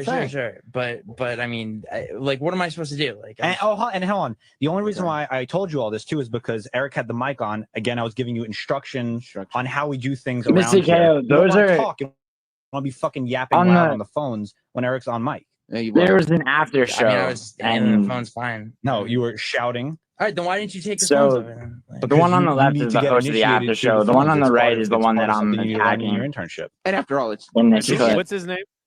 What's his name? His name was Sal, and he was this fucking he was this fucking overprivileged faggot who who was constantly giving me shit, trying to get on the air. That's what, And that's what they do to the interns on that show. I've been picking Nelson. I've been picking pointless beefs with. Yeah, I mean, except I haven't been. This motherfucker started with me in 2012. I've been finishing beef since 2012, Nelson. Yeah. Show. I mean, it's not like it's fucking life or death here. It's the after show. Like it's fuck around time. Sal, do you agree? No, that's not true. I definitely didn't mean that at all. Thank I you. love the after show. I would like. Well, we could start there then. I mean, I think I've kind of I've created this whole show. This thing is my baby, and I don't think that's a false statement. Maybe I'm entitled to an apology. Absolutely. Yeah, I think you are. I mean, I'm sorry that you were involved. I think in you it. should hug Sal. You do? Okay. Well, I accept your apology, Julia. Thank you. On good terms. Told you, I want you to know that. Show? Sal, of course, he apologized to you and he clarified. All he was saying was that you're a narc bitch. Are you guys cool? I'm not a narc bitch. Okay. Like Well, Troy said, I'm bringing something to the then air. we're back at square one. Then I guess. Yeah, I mean, look, if you're back there and you say something about the show, I mean, it's fair game. I really did not say anything about this show. Sal heard what he wanted to hear, and then No, you ran. said it's just the I after show. reiterated I believe exactly what said you that. said. Okay, but yeah, okay. See, why can't we but the clear shit like sentiment this up that on you're putting MMA behind YouTube it where is everybody's ridiculous. forced to fucking? What's that? I said, why can't shit be like this be cleared up like on MMA YouTube? Like, you know what I mean? Like, why can't everybody just get summoned Because nobody to wants. a new? Yeah, right. Yeah. There'd be so much less bullshit, 'Cause horseshit. it's never. It's beefing. like, okay, for instance, I had a what I thought was going to be a flat Earth debate with Email Melson yesterday, and he gets on the show, and he's like, "Yeah, I actually don't believe the Earth is flat," and I'm like, "Okay, well, now the dynamic of the debate has changed, and we basically just spent the whole debate agreeing with each other." Yeah, but Melton set you up, but I mean, I'm sure, but also Clearly, he trolled me, which is fine. Yeah. Which is, I mean, that is what it is. But like, Classic just shit Melton. between can you imagine if shit between you and Hank, or shit between me and fucking Gummy Gang or whatever, was just like if there was actual MMA fucking court, like MMA YouTube court, where like it was unquestionably decided one way or another. Like, and people roasted each other and shit still, but like, retarded accusations of bullshit were just like done. It's like there'd be so much less annoying ass beefs. Yeah, I mean, first of all, that's a way bigger platform, or at the time, I guess, maybe, I don't know. But yeah, it's more like everybody just wants to scream into a microphone. Nobody really wants anything of substance to be Yeah. aired out. I don't think anybody necessarily wants to scream into it. I was willing to have on-air debates with Hank over our beef, and I thought that would have been way more fun, but it just never got to that point. Yeah, I what agree. ended up happening was, in my opinion, and Hank would say different, but like I never actually did anything to him, you know. So it's like there wasn't really anything to debate. Yeah, I remember, Betty. I also remember when I did that fucking extra gig back when I fucking needed money. That's the type of shit PTSD won't do. And he's right. PTSD, don't ever do extra work beneath you, no matter who you are. But anyway, play the rest of this. I haven't heard this shit in goddamn years. I don't How believe so? that. Because I didn't say like, oh, it's just a fucking after show. I didn't use the word fucking because you didn't say that. You just said, oh, it's just the after show. Listen Like to if him, it's a dude. Yeah, but not I as that didn't big of a say it deal. seriously. It was a obvious joke. Like you weren't like serious like when you said narc bitch. No. When you said Sal's a narc bitch. No. Like you okay. Then I was. Do you remember the I'm not a after narc show? bitch. I was bringing something to air. Let me find out what Mark thinks. Mark, what do you think of this whole thing? Because this thing, to me, I thought we were all on good terms, but then, you know, Sal apparently is offended at the narc bitch thing. Well, when you add Sal to the equation, what do you expect? Hey, Dude, I gotta all the agree callers with start the fucking intern, him Troy, now. and most of the other listeners and staff members. What? Sal is a fucking snitching little punk bitch. Oh, How so? wow. When have I ever snitched before? Well, there was the time when you told me that Julia said it's just the after show. Right. And when he's saying he's making it seem like I do it multiple Which, times. by the way, I'm glad you did that. Right. Well, let's. I mean, we can't talk to Mark the whole time. We'll talk to Cooper. Okay. Cooper, welcome to After Opie and Anthony Live. Hey, Sam. Let me have the show. Nice. Fucking hate Sal. Get him off the radio immediately. Oh. He's ruining your fucking show. Sal, I don't want you to ruin my show. I've been working hard at this thing. I know. I'm sorry. It is a great show. Thank you very much, Every time Julia. I tune in, he's bitching about something. I can't fucking stand him. Get him off. Fire his ass. Demote him back to intern and let hire me. fucking torture him.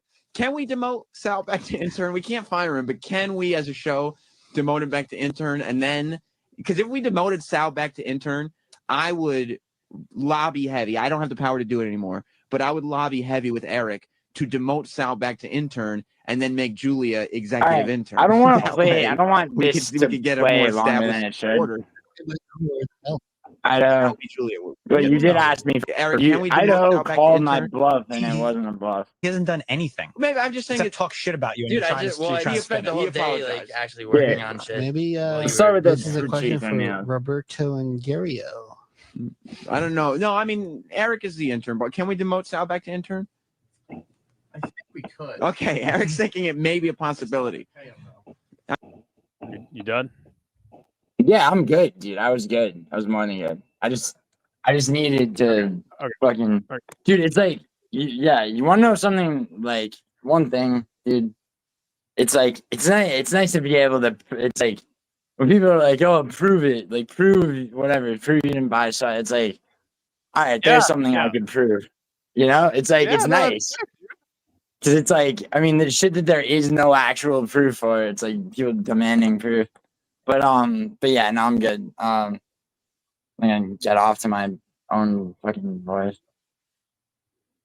Dude, you know, people don't believe me when I say I hate like my own. It's like with you when people go at you for shit and you're just like fucking, you just like agree with them and then it throws them off. It's like, Oh, you guys couldn't hear me that whole fucking time. I had my yeah. No, yeah, your mic was off, dude. Yeah, I tried to unmute you. Did you go brush your teeth? Nah, bro. My roommate got back, and I went to go speak to him about some shit. But I'm back now. So you didn't. But get I was the, watching that whole shit. I was talking and shit. You guys just didn't hear anything I said. So No, I'm not- yeah, dude. You It's all good. Don't like worry hard about it. It's all music. good. So you didn't get the the piss drink. Oh yeah, Putting brushing out of my your teeth. Nah, bro, I just got whatchamacallit? Peroxide, hydrogen peroxide. All right, that's good. I'm glad. That's elite, bro. That's better than toothpaste, bro. Everything got nuked. Everything got obliterated. Oh man. Yeah. But it was like half and half apple juice, bro. I thought it was apple juice. Ugh. Like I poured more. Are you apple telling me juice it on top tasted of like apple juice? So at the first, I've done this before. This is a high mistake I've made many times. But normally the ratio is like so pissy that I'm like, oh fuck. This time I took a gulp, and I was like, why did it taste like that? Fuck. Why are you drinking your own piss, dude? I'm Fuck. not. He's Lyoto Machida's student. Nerd, bro, and I'm lazy and don't Is want to that go to it? the bathroom. And sometimes I mistake them for apple juice. Dude, every once in a while, like I'm not a retarded. fucking casual, but every once in a while I mix up Vitor Belfort and Lyoto Machida, just for like not because they look like each other, like in memories, like who did what type of thing. And I knew that was somebody. Yeah, Lyoto Machida actually drank his own piss. Like Yeah. I thought it gave him Yeah, magical he was doing powers. it religiously, right? Wasn't that his thing?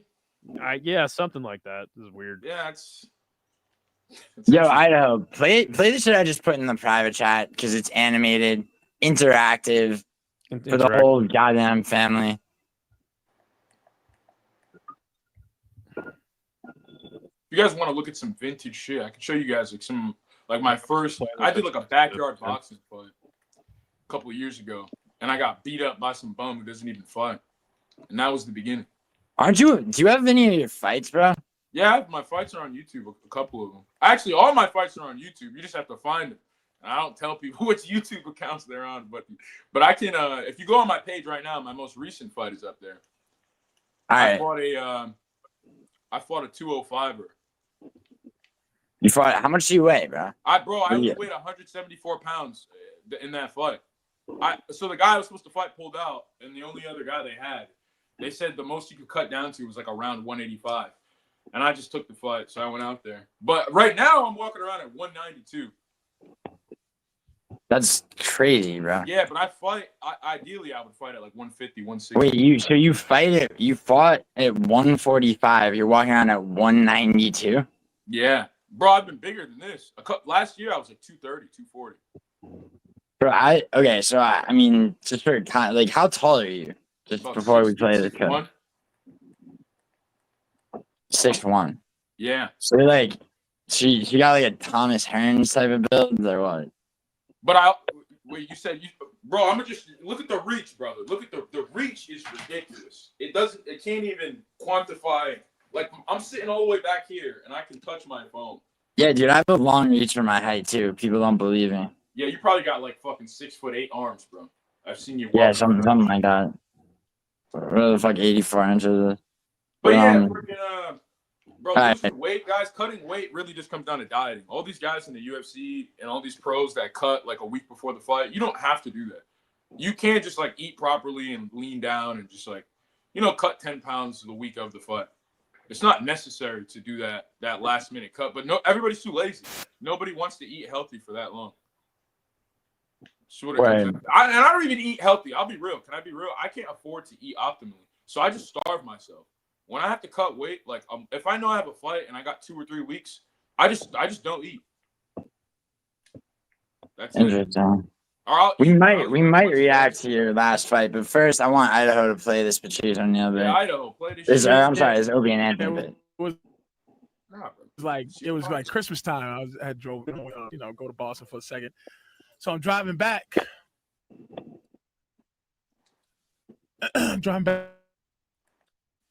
Back through, Connecticut. And you drive and you get that to in yourself that you can keep yourself like awake.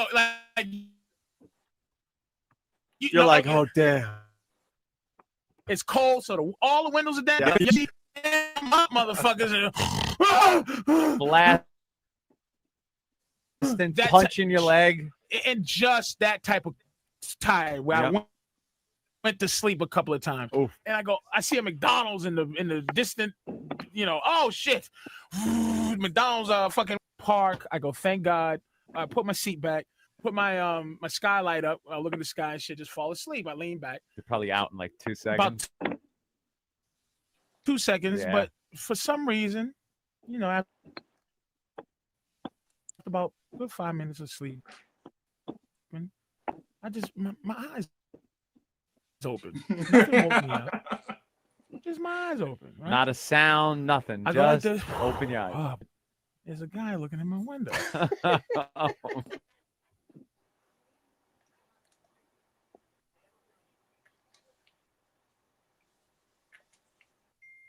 for 30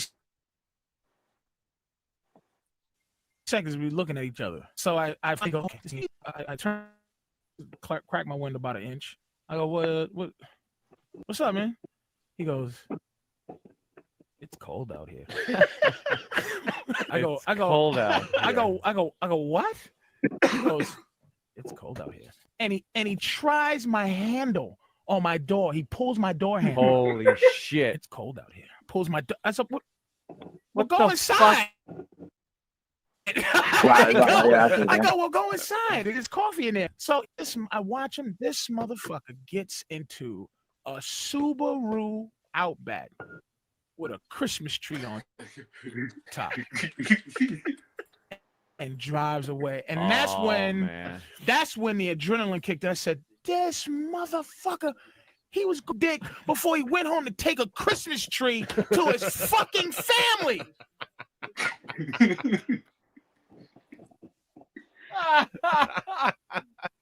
It gave 3 cups of coffee and a Red Bull. You were awake. Once I said, this guy was a fag. I didn't know. I thought he was a creepy cold guy. That's what got me was the Subaru Outback, and I just covered my mouth like I let evil go. I let it go. I should have followed him. Honey, I'm home with the tree. Get the kids. Tree, with the dude. I shouldn't even care about shit like that. You know what I'm saying? It's just, it seems so evil. Yeah. So fucking evil. Wow. Wow. It's cold out here. He was trying to get the Derek Lewis ground and pound strikes. Jesus Christ. That's great. This is the audio is cooked. Yeah, my internet's not great. All right, let's see. Man, Patrice O'Neal, man. Great guy. Great guy. They definitely took him. They definitely took him out. I'm trying to find Idaho. I'm trying to find the fucking prom shit. Guys, my bad for that shit. I'm streaming myself, but I was just streaming Call of Duty, but I died, and I didn't want to play that shit. So, fuck that. Wait, what? I was streaming Call of Duty. Yeah, fucking shit game. This is frying my brains. This thought. Why does Brian try to cosplay as Patrice? Well, he's been a fan for a long time. I mean, Tom, you know how it is. I don't think he cosplay. I've seen Brian on stream. I don't think he. I'm joking, dude. Of course he doesn't do that. What? Bro, Idaho. See, Idaho, some advice that I can give you. Oh no, God. Yeah. Is because right now you only have Mailson on your ass, dude. Wait till you have Tom, Mailson, fucking, and then you have is like Tom the guy is your favorite. The guy from Tom MySpace. is your favorite. He's your favorite friend, bro. The guy Tom from is your MySpace. favorite. No, not the guy from MySpace. He's the guy whose tag is your favorite friend on YouTube, and he changes his name quite consistently, dude. Like Tom's a Mexican, and like he's like the kind of Mexican that's running from fucking ICE. Mexican, so we know that. Dude, Tom, you hear that, right? That's good advice. I didn't know we were talking about a Mexican. That just changed the entire trajectory of this conversation. Yeah. I'm playing. I'm being facetious, guys. Facetious. Facetious is a good word. Not a lot of people know what shit means on MMA YouTube. Like fucking words and shit. Shit gets chopped. But here. I'm trying to find like an Opie and Anthony clip that'll actually make shit hit. Cause it's like You're trying to find that nostalgia hit, man. I get that. Yeah. I get that. Yeah, because it's like most of what's on YouTube, there's a lot on YouTube. And it's like like every show is like archived on YouTube. Yeah, dude, do they have they have the shit's timestamped, no? A lot of it is. Yeah, let me find because I remember at one point everyone they had like all of Patrice O'Neal's like Opie and Anthony. Yeah. There's a guy that has every Patrice appearance. Yeah. Yeah. Bro, those people have to be so OCD. Because, like, we're the type of OCD, people OCD, that want to OCD. do shit like that, but we just don't have the patience to actually go there and sift through all the data and the videos. And that takes hours, man. Unless there's somebody that has an AI. Oh, yeah, it takes hours and hours. For sure. I bet somebody has developed an AI that can, like, find Yo, specific moments. Like, all right, this one's timestamped. All right. What is it? Oh, you put it in the It's private chat. it's Patrice. It's all right. So it's Patrice O'Neal talking about Jim Norton's weird ass childhood, and it's timestamped. So surprise us, Idaho. I know you're catching up on emails, but Yeah, I'm trying to make this skate park map, so I have to send all these pictures. What do you create parks? Huh? You make skate parks? No, I'm making a map for skate parks. I'm That helping will this guy eventually make a be map. built? So I fucking I drove to Florida in November and I took pictures of like every skate park I stopped at, and I'm trying to catch up. I never sent the guy like half of these, so I'm trying to catch up and like send all of them to him so he can like put them on the website basically. All right, copy that. It's a sick ass map too, because like most like skate park like directories are just that directories. This is like an actual map. Like you can like link your location. It'll like tell you all the parks around you and shit. yo, since Orange Cat's here, Orange Cat, imagine being in Florida at a skate park and Wayne looking just like she does in her mugshots at your window, banging on the fucking window door. It's Florida. Cold, what are you talking yeah, it's cold out here. That's normal. It's cold out here. With their fucking disgusting voice. That's where I was born. I was born Get Isha on. I don't know if Isha knows about Opie and Anthony. He'd probably tell us about the Canadian equivalent. Dude, that would be a Jocktober. Whatever the Kelvin Gastelum for the middleweight championship. What? What? I'm playing UFC 4, and I guess I got to fight Kelvin Gastelum. Why does Gastelum have a fucking? Are you want me to play this or not? Yeah. Play that shit, man. Play. What timestamp would you like me to jump to? Dude, choose one. Here. Yeah, what are they? Probably one towards the beginning.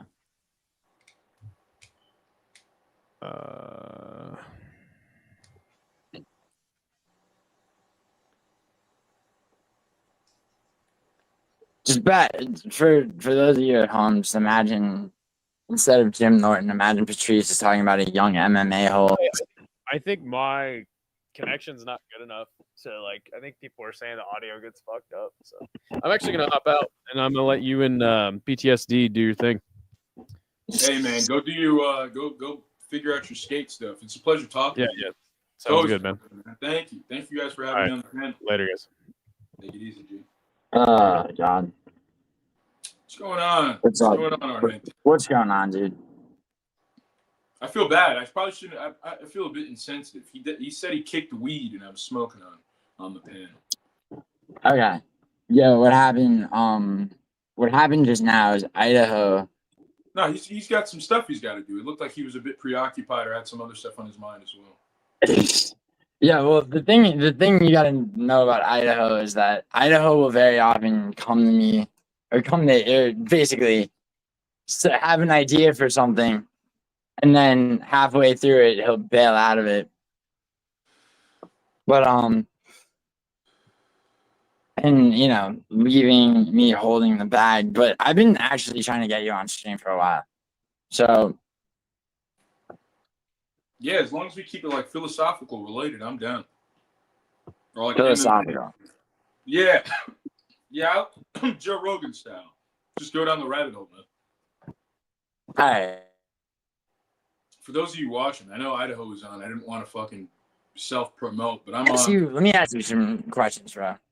Just I'm gonna not answer questions if I don't want to, though. Yeah, that's fine. All right. You can not answer. But let me ask you some questions. So like some actual questions. Like, not about your, like, I'm not trying to turn this into a fucking Yeah, don't therapy cry session. about my life, please. Yeah, no, I'm not going to. I But gotta be in a certain mood. I gotta drink a little bit to get there. yeah, I feel you. So so what do you think? Like, because a lot of people, like, I know you have like a Discord where like a lot of people like tend to have like a lot of people tend to have like strong feelings about like they like don't like you or they do, like, you know. Oh, you want my? Can I get? You guys want to hear like my? So face to face, you guys want to know what I actually think about all this? Yeah, go for it. Bro, I'm such a not. You know what it is about life is like I feel like if you live, and this is no diss, but I feel like a lot of people that watch people that go live, they're like, and I'm one of them. I watch Guru, I watch Lucas, I watch Kenny and all those guys, so I'm always on somebody's stream. You know, I know from personal experience that like you just don't have a lot of people to fucking talk to, and typically we don't have a lot of people to talk to. You don't have a lot of like real problems with people, bro. I have too many issues with the real human beings in real life to actually dislike anybody on YouTube. So like that, and maybe my assessment is also jaded because of my own personal experience in life and how shit it is with people. But I bet honestly, let me have more perspective. I bet most people are just less confrontational and are less like conflicted than I am. So like like day to day, most people just aren't arguing, and I don't have time for this shit. If you think I'm a fucking cunt because I said something on fucking YouTube, I don't know what to tell you. Like fuck. You know, like if you think I'm a bitch, you think I'm gay or some shit, I feel what you want, say what you need, and that's that. Like, I don't know what to tell you. What can I do? What the fuck can I do? Jump through the screen and whoop your ass? I can say I can do that, but everybody does that, and no one fucking does it. So I'm not going to waste my time saying it. It is what it. I realized that, you know, I took a hiatus, and I didn't expect to hop back on YouTube or, you know, come back inconsistently and for everybody to just be back and shit. I didn't expect that. But what I noticed was, everybody kind of like there's two groups of fans. There's guys who like actually like your content and really like you, and then there's dudes who know that you're new in the community, so if they interact with you while you're a young channel, you'll get to know them and you'll be one of their personal favorites and all this other shit and blah blah blah blah blah. Bro, I had those guys, and then when I came back, there was new people that I guess these guys know, like Mila Stoner and Leandro, for instance. Leandro told me some things about Mila Stoner the day before Mila Stoner hopped on my panel one time. Or like hopped on my shit and offered to get on the panel or whatever. And I was like, whatever. And then he told me something about her and he said, be wary of her and shit. And I was like, all right, cool. But I'm not even worried about it to that level because it's not that deep. I just go on the stream and talk to you guys and go. And then when I'm not streaming, I'm not thinking about this shit. So I'm like, what's the worst she could fucking do? And honestly, me and her, we just talk. We just chop it up, and she just trolls and shit, just like everybody else. So like Leandro has a personal problem with her, and then he saw that I was like cordial with her in the comments, and ever since then he's kind of had an issue with me. And I'm like, dude, I don't have your beef with these people, even if it's not real beef. There is like prerequisites certain fans have towards other fans because of the YouTubers they watch. Like, there's people who like you that aren't liked by other people because they like you. There's people that watch Rigo that when they hop in a chat, if you recognize them as a Rigo guy, they get fucking bullied and shit. And I'm just like, I get it if you're doing it for fun, but for you to actually like get emotionally invested in that shit is crazy. Like, we can all sit here and crack on Rigo, but as far as we know, he hasn't done anything like substantial that's worth going to actual prison for, like physically and shit. And on top of that, it's like there's 1,000 Rigos up the street from you, and you're not doing shit about it. So shut the fuck up and leave the guy alone. I bullied him for a week. It got old. It's dead. I'm not like, that's it. Like, let's not do this. Don't make it a habit. I feel like too many people make it a habit of like picking sides and like instigating problems. And it's just like, it's not necessary. But if you're going to do it, I won't include myself in it. That's kind of why I never hopped on panel with you. Like, I'm going to get backlash for saying this shit because I'm just being upfront and I don't care. What the fuck are you going to do about it? Like, you're going to hop through the screen and whip my ass? What kind of backlash do you think you're gonna get? No, it's you know what's weird is because I don't talk shit to guys like directly. Like, I don't say fuck you guys. Like, I never say that shit because I don't feel that way. So I never say it. But I know like there's gonna be some people who are like, oh, this guy, blah, blah, blah. Like I don't know what it is. I think people have what do you call it? What do you call it when it's almost like I feel like people expect me to be a certain way. and then when I'm not that way, or if I say something that goes against How the do you idea, how do you think people expect you to be? they expect me to be loud and black and arrogant and fucking pompous and shit.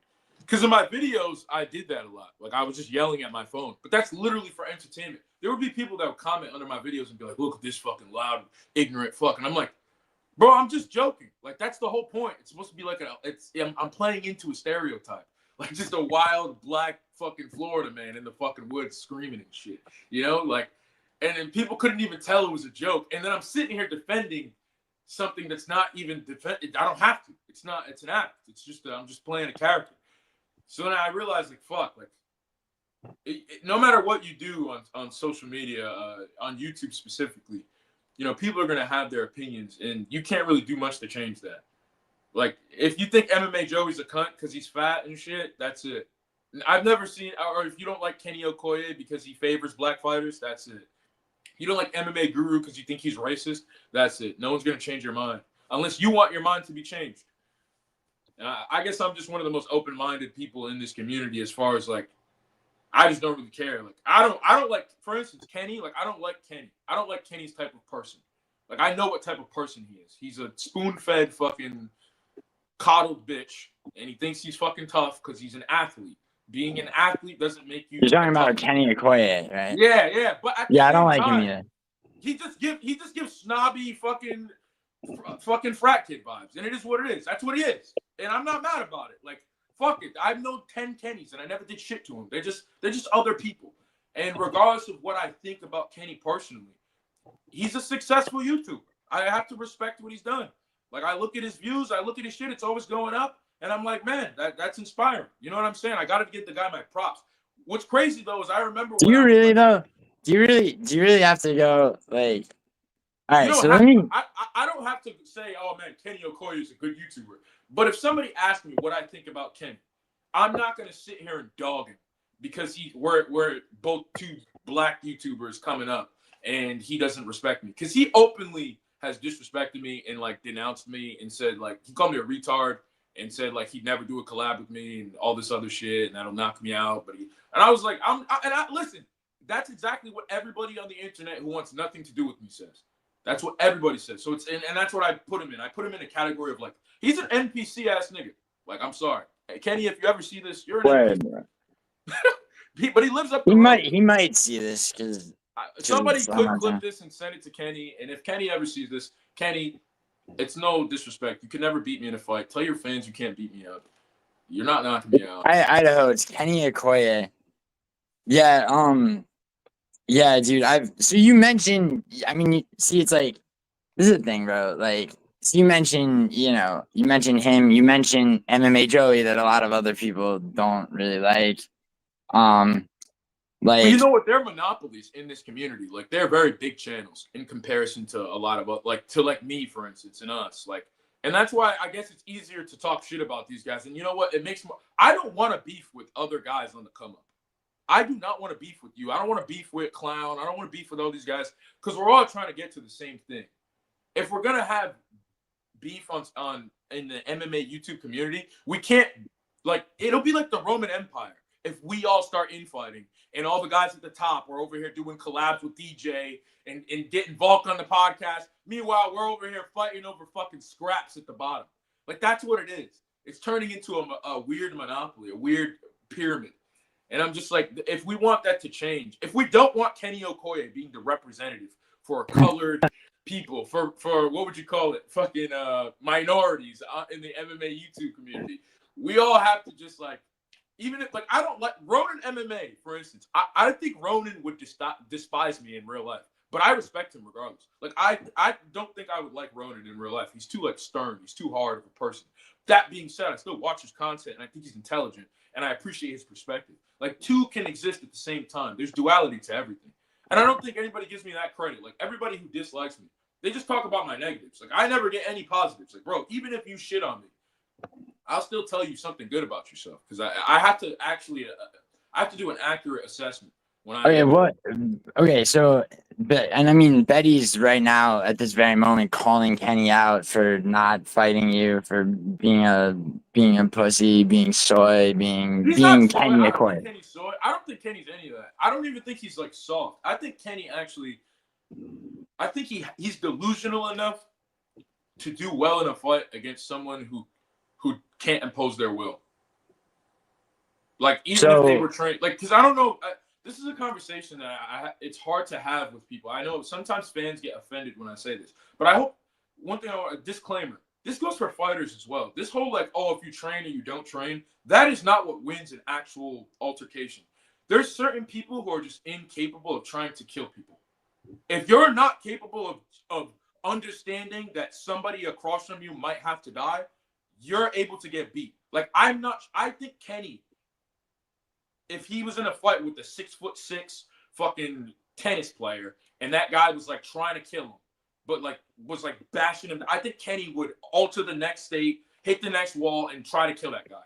But I think like Lucas Tracy is not doing that. I think if you picked up Lucas and slammed him on his back and punched him in his shit, he would go, please stop. Please get off of me. Chill out. I don't think Kenny's doing that. So IDAHO asks an important question, right?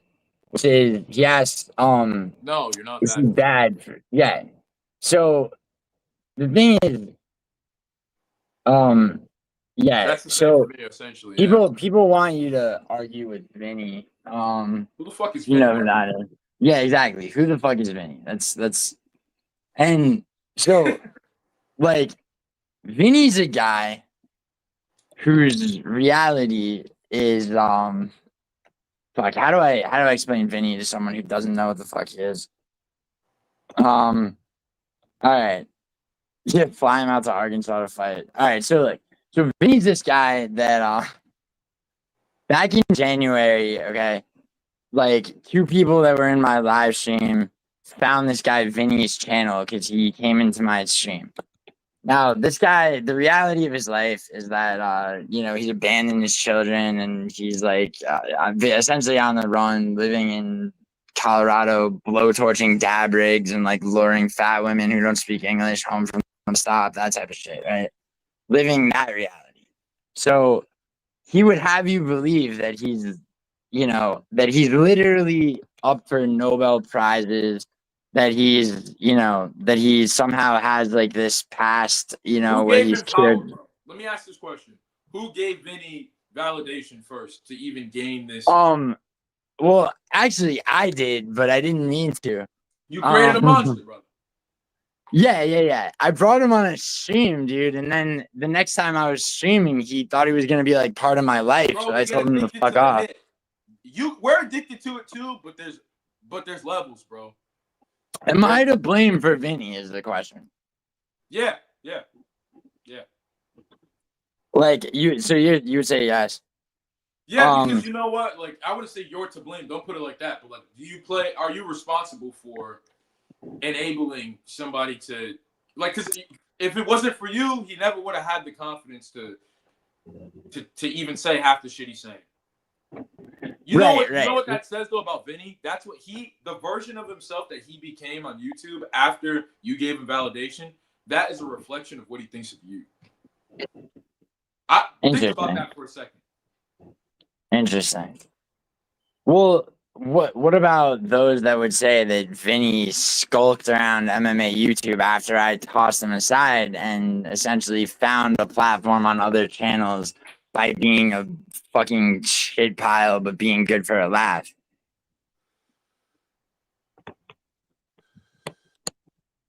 You know what I'm saying? I'm hitting this shit. All right, let me stop. All right. This is what I'll say to you. Do you give a fuck, bro? Do I give a fuck about what? Do you give a fuck about Vinny? Are you happy where you're at now with your Am I happy where I'm at? Yeah. Do I give a fuck about Vinny? No. No. I'm just reacting to what the chat says. There you go. Oh, so you're just talking about it. Yeah. Somebody asked. There you go. That you answered your own question, bro. Whether you're responsible or not for Vinny's existence in the space, what he does with his existence and his power is up to him. And if that's nothing good, let that fall back on him. Interesting. I agree. How can you not interview someone? Yeah. So what Betty asks is, see, this is an wait. So he has magic powers? No, he thinks that he thinks that other people will believe that he could do telekinesis. Wait, what? Yeah, no, it's a real thing. You should totally watch. You should find this guy's channel. Vinny the Guinea is his channel. But he believes that he possesses. Okay, so my whole thing is that this guy doesn't believe a fucking word that comes out of his own mouth, and that he's like like a narcissistic escapist, basically, if that makes sense. Like, that he consumes himself with this shit. But the reality is that he doesn't believe a word he fucking says. But some people like to say that he's delusional, et cetera, et cetera. But you think saying he's delusional what do you call it? That takes away from him being able to hold himself accountable. That takes responsibility away from him. He's conscious. Yeah. Exactly. Like he's knows. Not just some stupid fuck who just thinks they're magical. He knows that he's targeting audiences and shit and picking certain. Yeah. Yeah. All right, I understand. Yeah, and he gets and he had like a 15 minutes of fame because he went on, you know what clown show is, right? Yeah, he went on there and he went on a bunch of places and like the guy keeps decaying magic. Yeah, he's very hateable. Anyone who's ever interacted with him knows that, but like the thing is, like, he's good for a laugh if you're fucking, if you're like, whatever, I'll bring this dumb piece of shit on to fucking lie about whatever new bullshit, Mm-hmm. Like, he's one of those people. And like, so, yeah, everybody says clown is like good for exposure if you can get on his panel.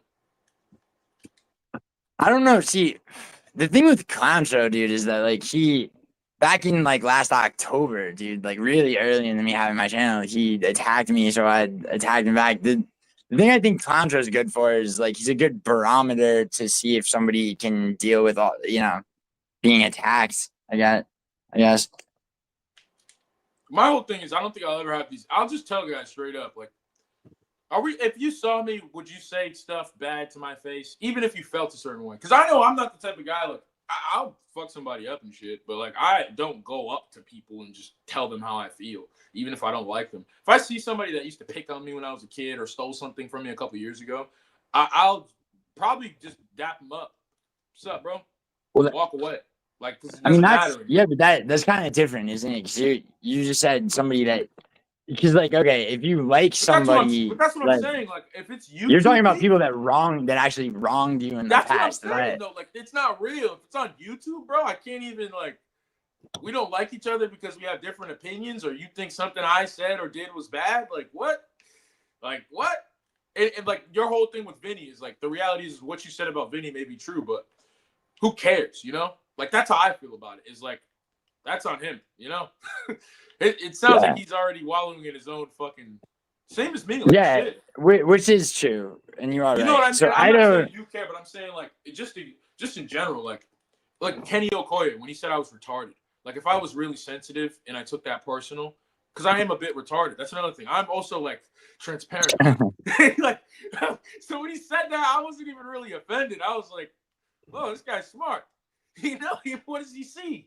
But at the same time, I was also like, bro, if Kenny saw me in real life and I went up to him and was like, hey, Kenny, remember you called me a retard on social media and said da-da-da and you slapped me and this and that, right? He would do nothing. He would he says it all the time. He says, oh, if somebody ran up on me, they wouldn't do anything. No, you would say you're going to call the cops. That's why they wouldn't do anything. If I walked up to Kenneth and said, yo, what's up, Kenneth? I guarantee you he would get hostile and defensive and try to pretend and feel threatened. So he try to inflate it. And I would defuse it because I'm not a typical black person. So he would try to do something to elevate it and make it seem like I'm doing something I'm not. So he can have an out. I'm not giving it to you, bro. Hey, Kenny, what's going on? I'm going to be cordial and nice and polite. And you're going to see, right? He's just an insecure guy. Like we're all insecure, but his insecurities are so surface level. Right. That's what it is. Like, I think Kenny is smart. I think he's mad smart. I think he's way smarter than anybody gives him credit. He has a second channel that he covers K-pop drama on. And if you is that real? Yeah. And if you just let it, oh, he has a K-pop channel and you don't care, you don't think about it, it's whatever. But if you actually think about it, his K-pop channel is bigger than his YouTube following, and he manages it like less than his YouTube. And I'm just like, oh, you have to be some kind of. He's a content creator through and through. Like you know what I mean? So I respect that guy. I always respect him, but he'll never give me respect.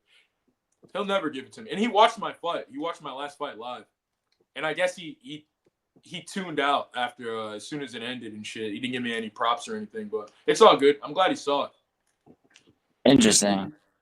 His Okay, fans so one thing that's annoying to me, I'll tell you, is like what Juice Man's doing right now, which is like going like, yo, this is boring. So Juice Man, do you want the link, Juice Man? Yeah, Juice Man, hop on. This is very boring. I don't know, bro. What do you want me to fucking talk about, bro? You want to See that's the thing, and so Opie and Anthony jerking each other off in the bathroom, brother? What do you want me to fucking I mean, Opie and about? Anthony is good. Oh, but, Opie and Anthony's great, but that's what we was talking about before. I mean, this is the thing, right? This is the thing that I've learned, right? Like a dickhead. You can't, you can't. Makes you a fucking dickhead. That's what I'm talking about. People think, but you guys are gonna sit behind a screen and just leave comments. So the person ranting and raving is a dickhead, but the dickhead behind the screen, who's not willing to articulate themselves on the same level as us and hop on the panel, isn't an asshole. So you're just better than us, huh? PTSD, hell yeah. Get Juice Girl on. Get so this is my thing, right? You know, like in all seriousness, no, like actually, in all seriousness, dude. Like, you can't ever let people fucking come into your live stream and be like, this is shit, this is boring, and have get the fuck off make shit, any. Get the fuck out of here. It's just fucking retarded. There's people that actually bend to that. Like, and the thing is, Juice Man, do you want the link? Dickhead MMA.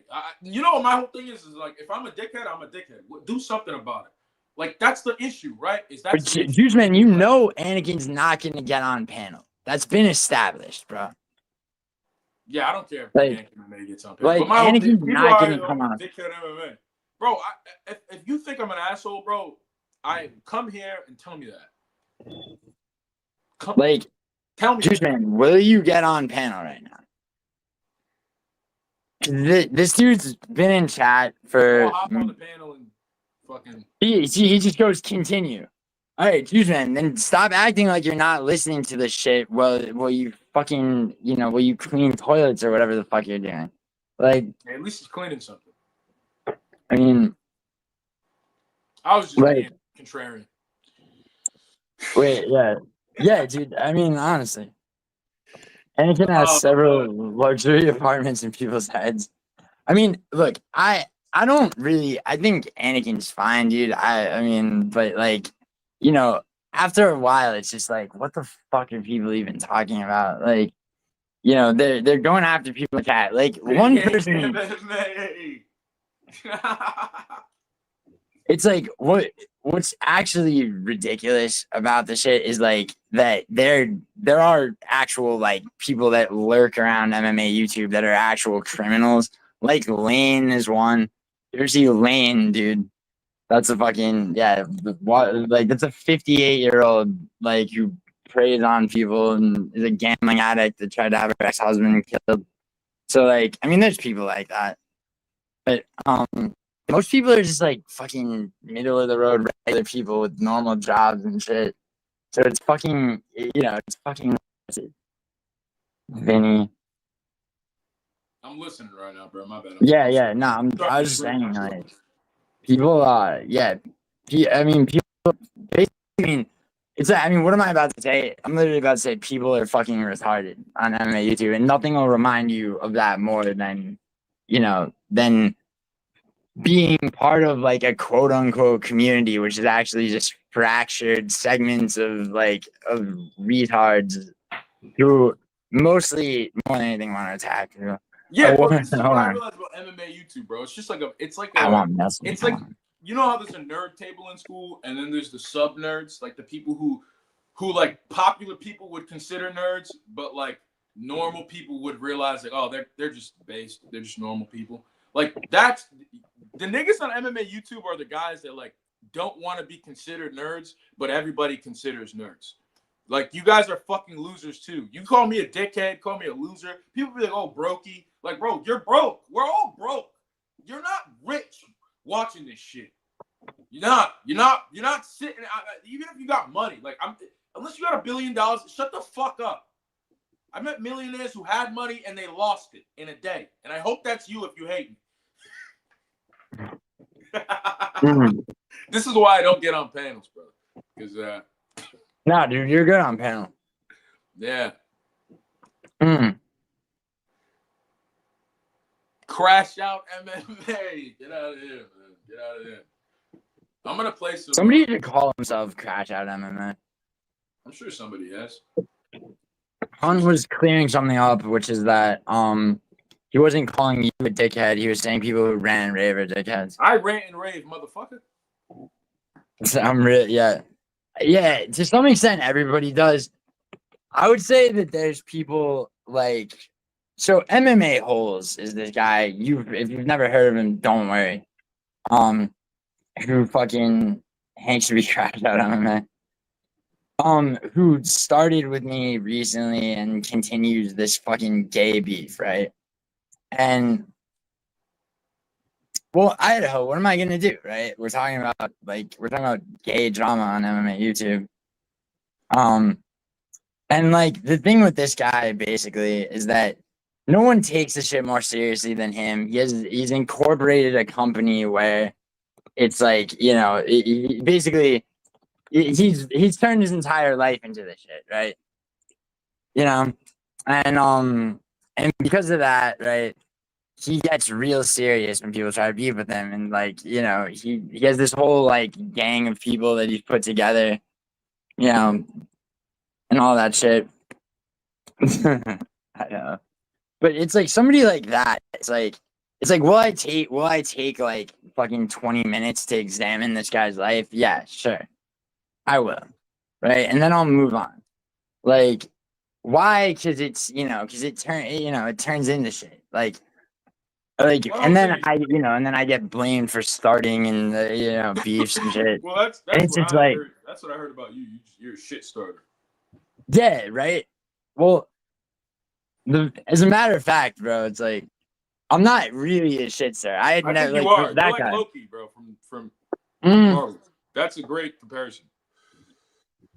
I'm like, you're an anti-hero, bro. I'll take that, bro. Like, I'll take that. But like, in all seriousness, dude, like MMA Joey is definitely big. Dude, I'm nothing like him, dude. The reason that I don't like MMA Joey, I've never watched this guy's content, right? Like that's something that I really like. A lot of people. I watch him sometimes, occasionally. It's good to have other perspectives, you know. Well, Idaho, I'm not making. Idaho, I never made a stream about him. He's done 3 streams about me, bro. But anyway, who cares? You found the stolen bike, Mailson? That's sick. Dude, I would like Mailson to come on this panel, but I don't know if he will.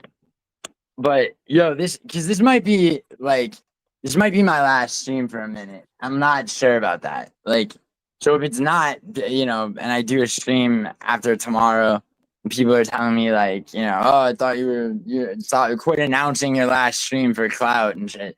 I'm waiting on some fucking news that's gonna come tomorrow. But also, damn, he just said you're Opieing. Who?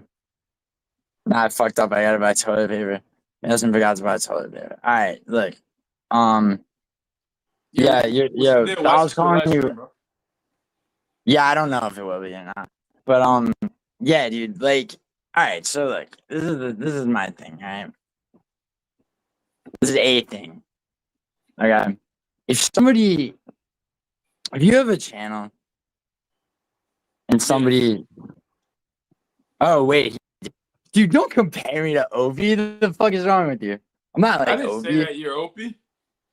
Oh yeah, Idaho. Wow, Idaho starting shit from the chat, bro. Yeah, what the hell? Yo, so all right, let me tell you about Idaho though, really quick. Right, he was just here. All right. One thing about Idaho is Idaho pretends he doesn't like beefs, but Idaho loves a beef. He loves a beef. So Idaho is a covert shit starter. Yes. Which bro, I enjoy. Leandro, bro. Leandro, if you're in this chat, bro, that's you, bro. You're a covert shit starter, bro. You start shit behind the scenes, and then when the flames come up, Leandro's there like putting the flames out with the fire team. He's like an arsonist that works for the department, bro. Like, fuck you, Leandro. Nah, it's all love. I like Leandro, man. I hope he doesn't hate me, man. I don't think Leandro hates you, dude. I think that I'm being partial to that. I know he doesn't hate me, brother. He'll come around, man. He'll come around. I mean, this is the thing, right? Like, people have really intense emotions on MMA YouTube. And, you know, at the end of the day, it's just fucking YouTube. Like, and it really is just fucking YouTube. People have falling outs. People have all these fucking retarded, like, friendships, quote unquote, that, like, go badly. Like, and, like, someone sent me a clip of MMA Joey, right, months ago. That's all I've ever seen of him. I have no idea what kind of show he does. I don't really give a fuck. Someone goes, hey, play this clip. And I played it on stream and reacted to it. It was him when that Bryce Mitchell controversy was happening, right? And he was virtue signaling, and he sounded like an asshole, and he's telling people what to think, and I fucking hate people like that. So I said that, right? I'm like, fuck this guy. Like, it looked like his beard and hair were the same color of hair dye, so I said some shit about that too. And now it's like, oh, Gio fucking hates MMA Joey. It's like, I don't fucking give a shit, though. 1 second, brother. 1 second. There has to be a conclusion to drama or it's lame. Well, yeah, Idaho. I agree. But Idaho, if that's true, Idaho, I put this to you. What's the conclusion of you versus Hank? Because you do continue to attack Hank quite a bit. Idaho's like Ariel. He'll stir, instigate, and go, I'm Jewish and you can't hold me accountable. I'm a journalist. True that, Mailson. True that. How's it been concluded, though, Idaho? You don't...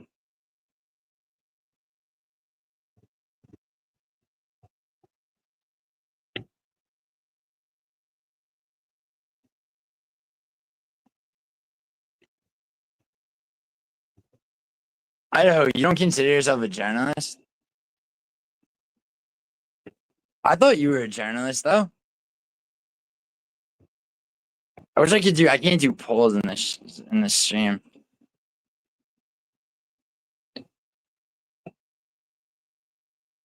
Idaho, Idaho likes to categorize things. So, like, Idaho, would you say that you're an MMA journalist? Yo. Or an MMA YouTuber? Yeah, that's good. Yeah, I sorry. can't see your comments, so I think I'm gonna pull up. Dan, I can see the ones that show up right here, but I can't see all of them. Yeah, you gotta be. Oh, there I can. Now I can. Hold on. Yeah. Yeah. I'm gonna put this link out. Cause this is a weird stream, just cause like it might be my last stream. I don't know. Let's get this shit popping. Yeah, fuck it, right? Hun wants Vinny on. What defines MMA YouTube? See, Idaho, the problem with asking that question is you jumped the gun and started saying people were and weren't MMA YouTubers, and then you're like, oh, well, what defines that? So, like, to you, dude, what defines that? Idaho, get back on this fucking panel, dude. What defines MMA YouTuber? There is no definitions for these things. They're just labels we made up and people ran with. They didn't exist before somebody said it, so it's not a real. Yeah, it's like, I agree, dude. It's people that, like... If you talk about MMA and you have a YouTube channel and people know you and they know that you talk about MMA, you're an MMA YouTube channel. There you go. Like, I'm an MMA YouTube channel and I don't really talk about MMA that much anymore. Yeah, I feel you. I mean, the problem is, dude... I'm planning on making more content, but I don't... But I bet people would say I'm not an MMA YouTuber because I don't regularly do predictions and all that shit. I'm like, yeah, but dude, there's people. There's this guy like this fucking guy, Critical Eye MMA, who attacked me a long time ago. Who I don't care about, and I wish nothing but the best to. Yeah, and yeah, Andrew, you're good. But guys like that who Critical Eye MMA, who fucking doesn't, as far as I know, doesn't do. Someone told me he left this country and he's still only doing political content. You know, there's people like that. I think I don't know. I think you could say that a lot of people want to be, part of this community of MMA people. I don't. there we go. How am I a shit stirrer? Is that Leandro? No, that's Idaho. Oh, Idaho. I don't know you, Idaho, but I know about Idaho. potatoes. I was just on the panel with you, PTSD. No, Idaho was just here. I don't, dude. Idaho. I'm just kidding. Potatoes. How are you a shit stir? I don't know, dude. I wouldn't say that you're a shit stir, but I would say. Exactly. Actually, I would. Oh, okay. So how? I would. Yeah, sorry. I didn't want to give you like I don't think it's that you're shit. I just didn't want to give you a mic drop. Shit, and then you be out. So you don't be here for the fallout. Guess. What what is it? How does that even make sense? Like, what do you mean? What have I not been there for the fallout of? Yeah, Gio, you tell us. Okay, Idaho. I would say that you enjoy. I would call calling somebody a shit stir is like kind of meaningless. I would say that that you do fucking that you do like encourage a beef. You do stoke the flames. Yeah, I was calling you Aljamain Sterling. I would say that you do. What's up, Jersey? I would say that you do stoke the flames of beefs. And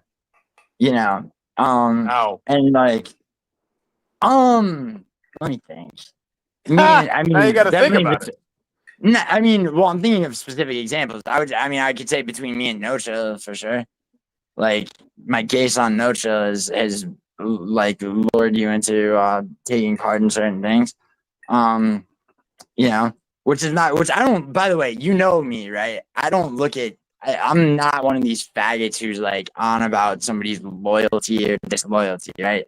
Stoking the flames would be me getting you and him on a panel together and then asking questions like, oh, well, what about this? Like you and him both did when you guys were buddies and you came on my show and tried to do that with me and Hank. Wait, huh? So, I don't think I'm a shit stirrer. I think I'm the Hank shit was epic, dude. That was peak MMA YouTube drama for sure. Bro, I don't have any YouTube drama with you guys. I'm out of this. No. Yeah. Just I'm pointing the gun back on Giuliano. It's like you're gonna call me somebody who stokes flames. It's like okay, between you and Nocho, it's like okay, what did I do? Well, I wouldn't, dude. By the way, this isn't an accusation that matters. Let's get that straight. Okay, but it's definitely an accusation, so I'm asking you to prove the merit of it. Because I don't think there's any merit to this claim you're making. Well, so Idaho came back, yeah. I would say Idaho doesn't like Tonto. And then also, I don't like what? So Idaho, sometimes I don't know where shit stir came up from, but what he I don't either. Was that you who used that start phrase? Good conversations, and then sometimes you check out of the conversation and leave the convo in Gio's hands. But I don't think he meant your shit stir. What? Okay, like in what way? I don't know. He'll have to. You don't know. I didn't say that. No, Idaho. Listen. So Gio, what did you? So Idaho, have you or have you not though known some shit was gonna be like for just in between fucking faggot Nocho and me, right? Have you not have you not gone on his stream that's like an anti-Giuliano stream, and then Anti-Giuliano stream. They have that?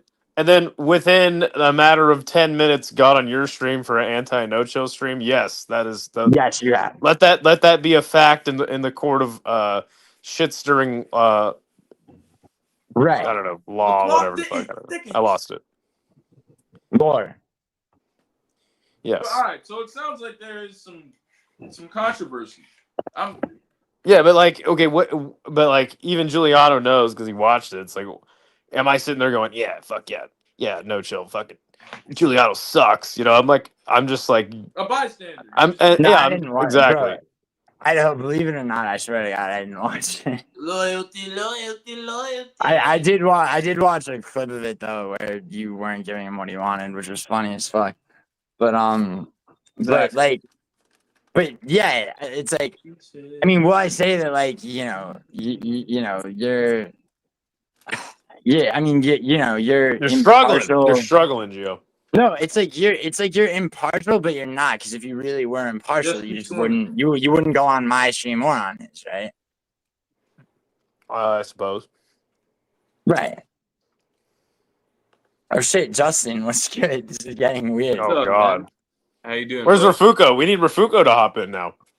Dude, if Rafujo and Vinny got in this, I would be so happy. Be like the Who's this guy anti fucking. top right. Is that Opie? What? Who's the guy Nah, dude, top right? Obi was white, dude. Bro, the guy Yo. who has magic powers and shit. I'm cooking it. Okay, so okay, who's a shitster? Would you agree, Justin, that your boy Brandon's a shitster? Okay, now we're deflecting. See, you don't have anything. You don't have anything, Gio. How am I deflecting? I just said You don't got anything. Dude, I just said you'll be on. You just said it yourself. It's like you'll be on one person, and I didn't call you a shitster in the first place. Somebody did. That was the claim I'm trying to disprove right now. No, but I will say that You're trying to back it up, and you don't got nothing. You got nothing, Gio. Come on, you're drowning. All right, let's stop this fiasco. Let's be honest. Like you just said peak MMA YouTube drama, right? Because I was involved in it. That's me being narcissistic, I guess. Okay, fair. It doesn't involve me, so I don't like it. It's not fun anymore. Right. But you still gave into a little bit of social pressure on my end and No Chills, right? Yes. And yes, I've discovered the bowels of MMA YouTube dramas, and I made it out the other side, and now I'm like, wow, this really lost me a lot of IQ points in time. It does, doesn't it? Yeah. So there you go. Your claim holds no merit. I got you. You just admitted to what I said. Idaho skates down. Idaho down the middle's men 1, Giuliano 0. Idaho. See right now. What are you doing right now? Andrew's out. He's had enough of you, Idaho. Good. He'll be right back. Don't worry. It's fine. Idaho, why are you starting beefs with Andrew? Oh God, here we go. No, it's that. Okay, no. What I'm saying, what I'm saying is that basically, I'm not gonna say Idaho started any beefs, but he does hop on them every now and then. So, dude, yes, Giuliano, you saw my comment in regards to earlier about that stripper. Later. All right. What's up? You saw my comment earlier about the stripper, right? Fucking hell. No, I didn't. Did I? It was half joking about. Hold on. What did you say, dude? Refresh my memory, because I don't think I ever saw shit. I was happy with this performance. What did you say, Justin?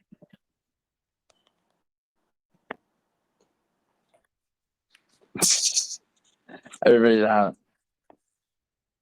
That's No, I'm back. Yeah, I have no idea what he's talking about. Now I was setting my shit up to do push-ups. I'm not sure what they were doing. All right, but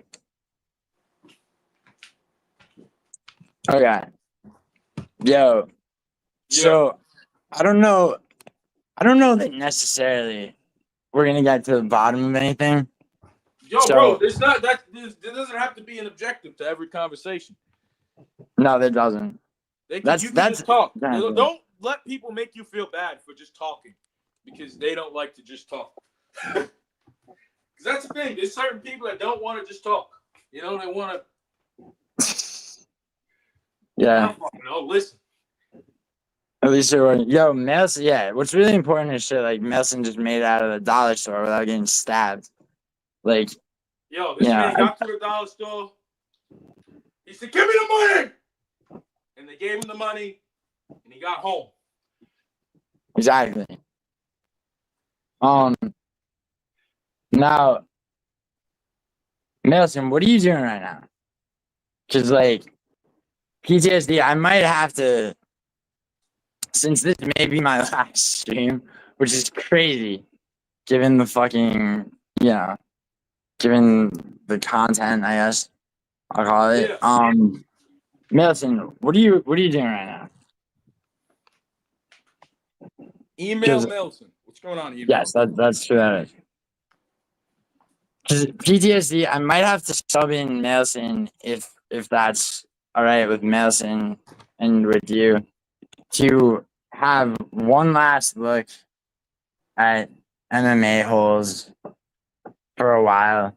And yes, am I stoking flames of a fire? Wait, are you kicking me off the panel? You can No, you can stay on if you want. Oh yeah, bro. Do whatever the fuck you want, bro. It's your world. It's my world. It's your podcast, bro. You don't ask us. Just do what you want and run with it. It's good advice. That's it. There's no hiding it. Idaho left because of PTSD. Wait, Mila says unban me. You're not Mila. Yeah, if Idaho left because of me, I feel bad. I hate to be a disruptor. Always feel free, bro. You don't have to do that on the panel. You can do it in the DMs if you want. You always feel free to express give me feedback if you have some. I can take criticism. Orange Cat, I have some family shit. Like, no joke. I might, I don't know if it's my last stream. I'm not saying it's gonna be my last fucking stream, but I have, and I'll know tomorrow if it's even just my last stream for a while.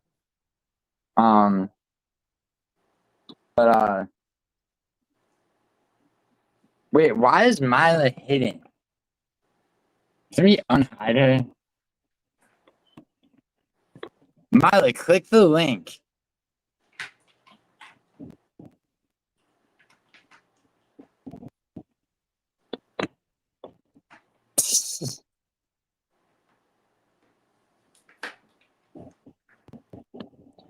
Well, I don't know. Yeah, Melson. That's why. That is part of the reason I wanted you to come on. I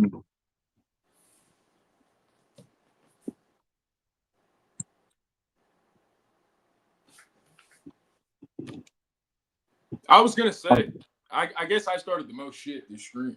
No, you're good, dude. I don't give a fuck.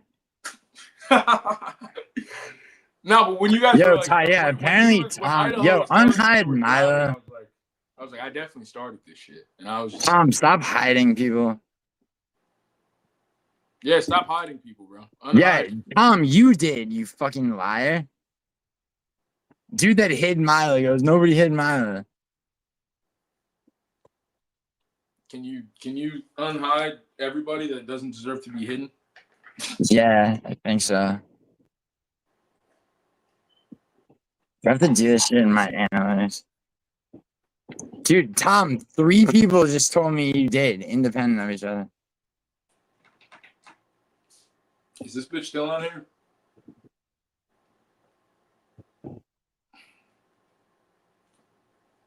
What are you trying to tell me, Jason? Oh, we're solo dolo, ladies and gentlemen. All right, let me switch. Yeah, I don't know. 3 liars. Dude, Tom, you're the only one lying, you fucking retard.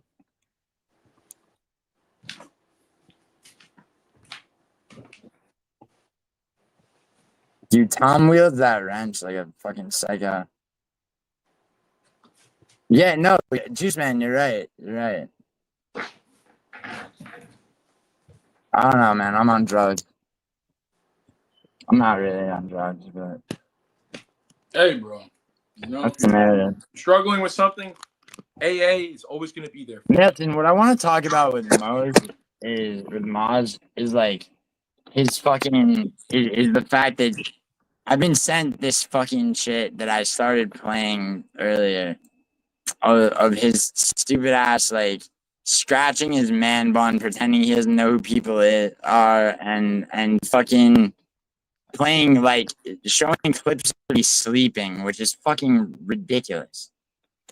And not just that, but the wider story about Maz, like everything about him.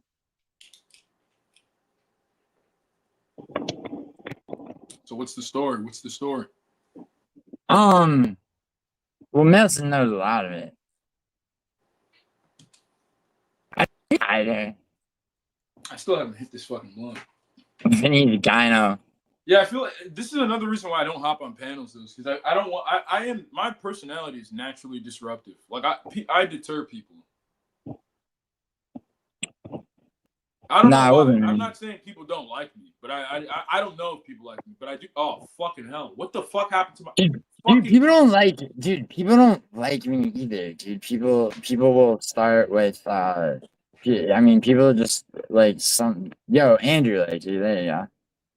Fucking, dude, honestly, man, like, if your personality is polarizing, people won't like you, and you just have to deal with it. Like, deal with it in the moment.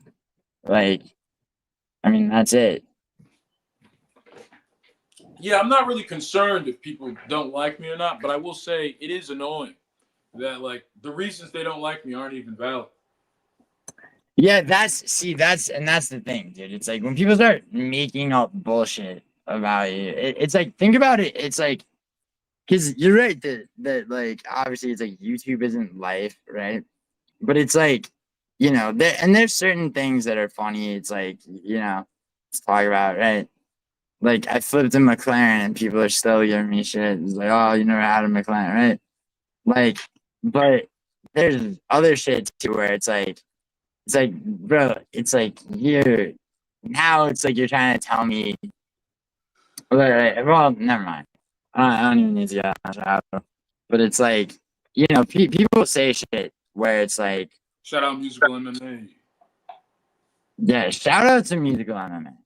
Let's bury the hatchet, musical. Snitchman 304.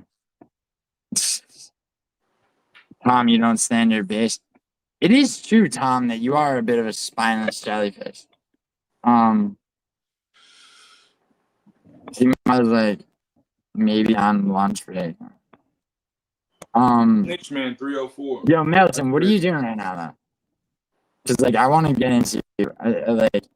I'd like to. If this is my last like stream for a minute, I want to actually.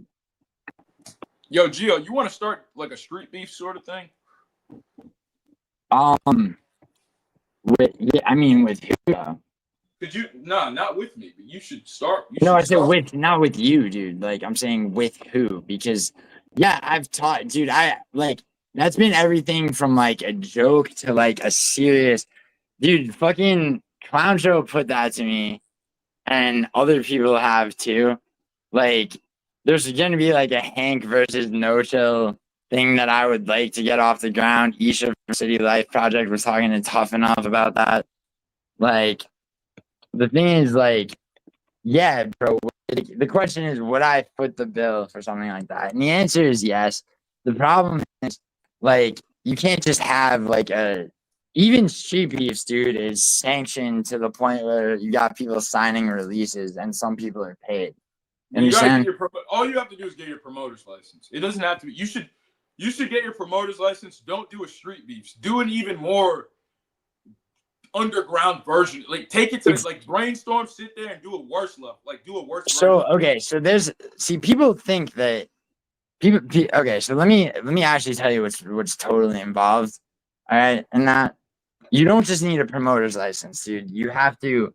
The people who are fighting have to be no matter even if it's an amateur fight. All right, you know you have to. There has to be some like approval. Doesn't necessarily have to come from the gaming commission if it's an amateur fight. But if you're having, but shit does need to be sanctioned. It can be sanctioned locally based on amateur or real. So there we go. Moz is a failed photography major.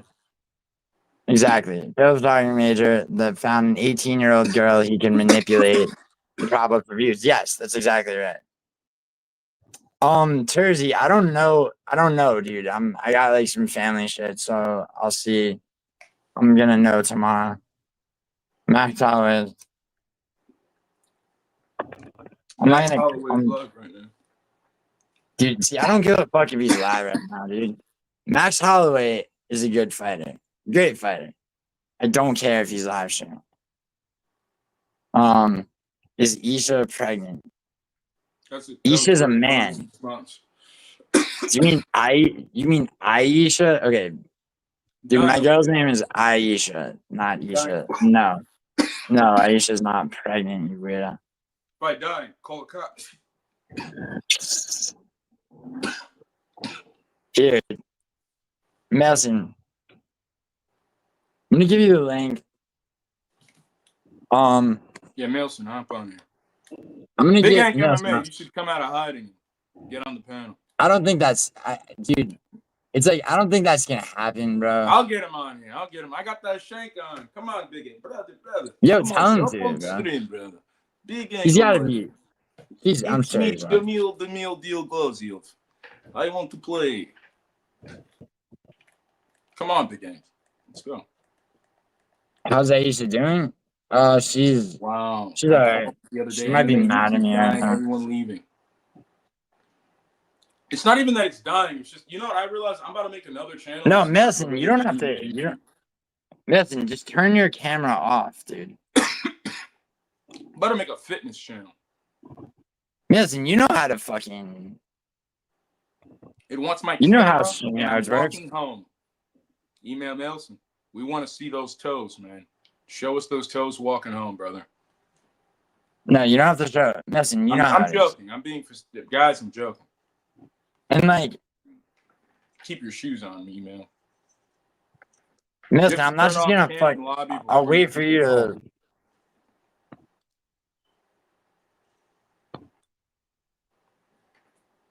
Wait, who's this account? All right, this account. This is an anti-fucking Anakin account. What's up, Kelly? How are you feeling today? How's that neck? Yeah, I tore a muscle in my neck a couple of weeks ago. Her like, oh yeah, yeah. So like, you ever tear a muscle, bro? They give you muscle relaxants. You have to take them sometimes because like this shit is too fucking painful. Like, so I did that, right? And I'm watching UFC 318, and after the corruption that was the main event, which I mean, I'm joking when I say that. I don't think it was actually corrupt. I just think fucking I just think that Roman Kopylov fought like an absolute asshole. After that, dude, I was bored. You thought he fought like an asshole? Kopylov? Yeah, bro. Bro, I just think he's just not as bro, good. Come on, dude. I just think he's not that. I don't think he's bad. Bro, he shattered through fucking Chris Curtis's guard and took Chris Curtis to the I get that, bro. But I think some people have really good performances, and I think Kopylov, bro. I think that was one of those. He had one of the best nights of his life that night against Chris Curtis. But I think overall, but what about think he's that level? I didn't expect him to go out there. Again, he's not Paulo Costa's level, dude. I did not expect him to beat Costa. I did not expect him to walk. Dude, no one did. I thought he might have been able to knock him out in the later rounds, but I had no idea. I had no confidence in his ability to just dog walk him. Like Costa's a big, strong fucker. And that's exactly what Kopylov struggles with every time. Dude, the way Costa lost to Marvin Vittori fighting the way that. I understand. But that doesn't mean anything. Marvin's good. Marvin's not, bro. Marvin is not bad at fighting. He's just Marvin. He just looks. Marvin got But Marvin got his shit rocked in the first round. Dude, you ever had your nose broken, Shit bro? rocked by fucking losers outside of the rankings, and every time he gets his shit rocked, it's by somebody that's actually half decent. Yeah, my thing with Kovalev though, dude, is He's like Italian. Why don't you like him, bro? Dude, he's Northern Italian, bro. I'm Sicilian. I don't give a fuck. Ah, see, you're biased against him. I knew it. No, but I'm not, dude. No. I'm not, dude. This is one thing. One thing about me that like nobody could accuse me of without actually, and people will in the chat because that's how shit is. Like, dude, see, Tersey Costa did not have his best performance. I'm not saying he had his best performance. I'm just saying bro, Costa. Oh, you're responding. Bro, watch what happened. That wasn't his best performance, but he looked good that night, and I just don't think he's bad. He looked good. He looked hesitant at first, and then he realized, wow, my dog shit feints are working, and like let me, and well, you know what I think as well. I think Kopylov prepared for a different fight. Bro, I think Kopylov had a problem, whether it was his corner fucking him over, or whatever. Yeah, I don't think it was actually corrupt. There's been only one. I just think he just genuinely just didn't game plan properly. Because you got to think, like, he looked decent in the last round. I think they thought he was going to gas up. Because you have to, like, we don't say Paulo Costa has a bad gas tank, but he doesn't have nobody thinks he has a good gas tank. You got a terrible gas tank. If you're going to beat him, the way to do it is by knocking him out once he's tired and once his lactic acid builds up. And I think they thought he was going to slow down. And I think everybody thought, even if he was winning that fight in the last round, by then he would have slowed down. He never slowed down. He never gave Kopylov time to pick up. And but I just don't see how. I mean, if Kopylov's dude, the okay, reason so why Anthony Kopylov did so well against Chris Curtis is because Chris Curtis is just like Kopylov. They both need time to But get dude, good. think about- They both need time to heat One up. second. They're not explosive the second they get out there. They both need to think find about their think range. about this. Think about that when Kopylov fought Anthony Hernandez and lost, right? It was grappling, right? That fucked him. Okay. So in his next fight against Cesar Almeida, he learned how to wrestle basically and implemented I that know how to beautifully. wrestle. He's just not better at wrestling than. Yeah, he got better. Sure. But He yeah, improved his grappling. yeah. Right? He's a guy who fucking definitely improves with every fight, or with every fight rather. He learns how his stand up he never had any problem in stand up to the point where he finished Chris Curtis. Not an easy guy to finish. Right? But hear me out. The reason why he did well against Chris Curtis is because Chris Curtis, as a fighter, as his style, he gives you time to find your rhythm. He slowly wades into his own pressure. Whereas Paulo Acosta, the second that bell went off, he ran across the ring. The octagon, and started throwing punches. Kopylov, from the moment that the first bell rung, he didn't have any time to find the range. He didn't have any time to use his leg kicks and body kicks to weaken his opponent. So he never established himself. He didn't get his power. He never got any respect from Costa. So Costa just did what he wanted. I think that fight, if it went 5 rounds, would have looked a lot different. Because Costa he was fading in that last 2 minutes.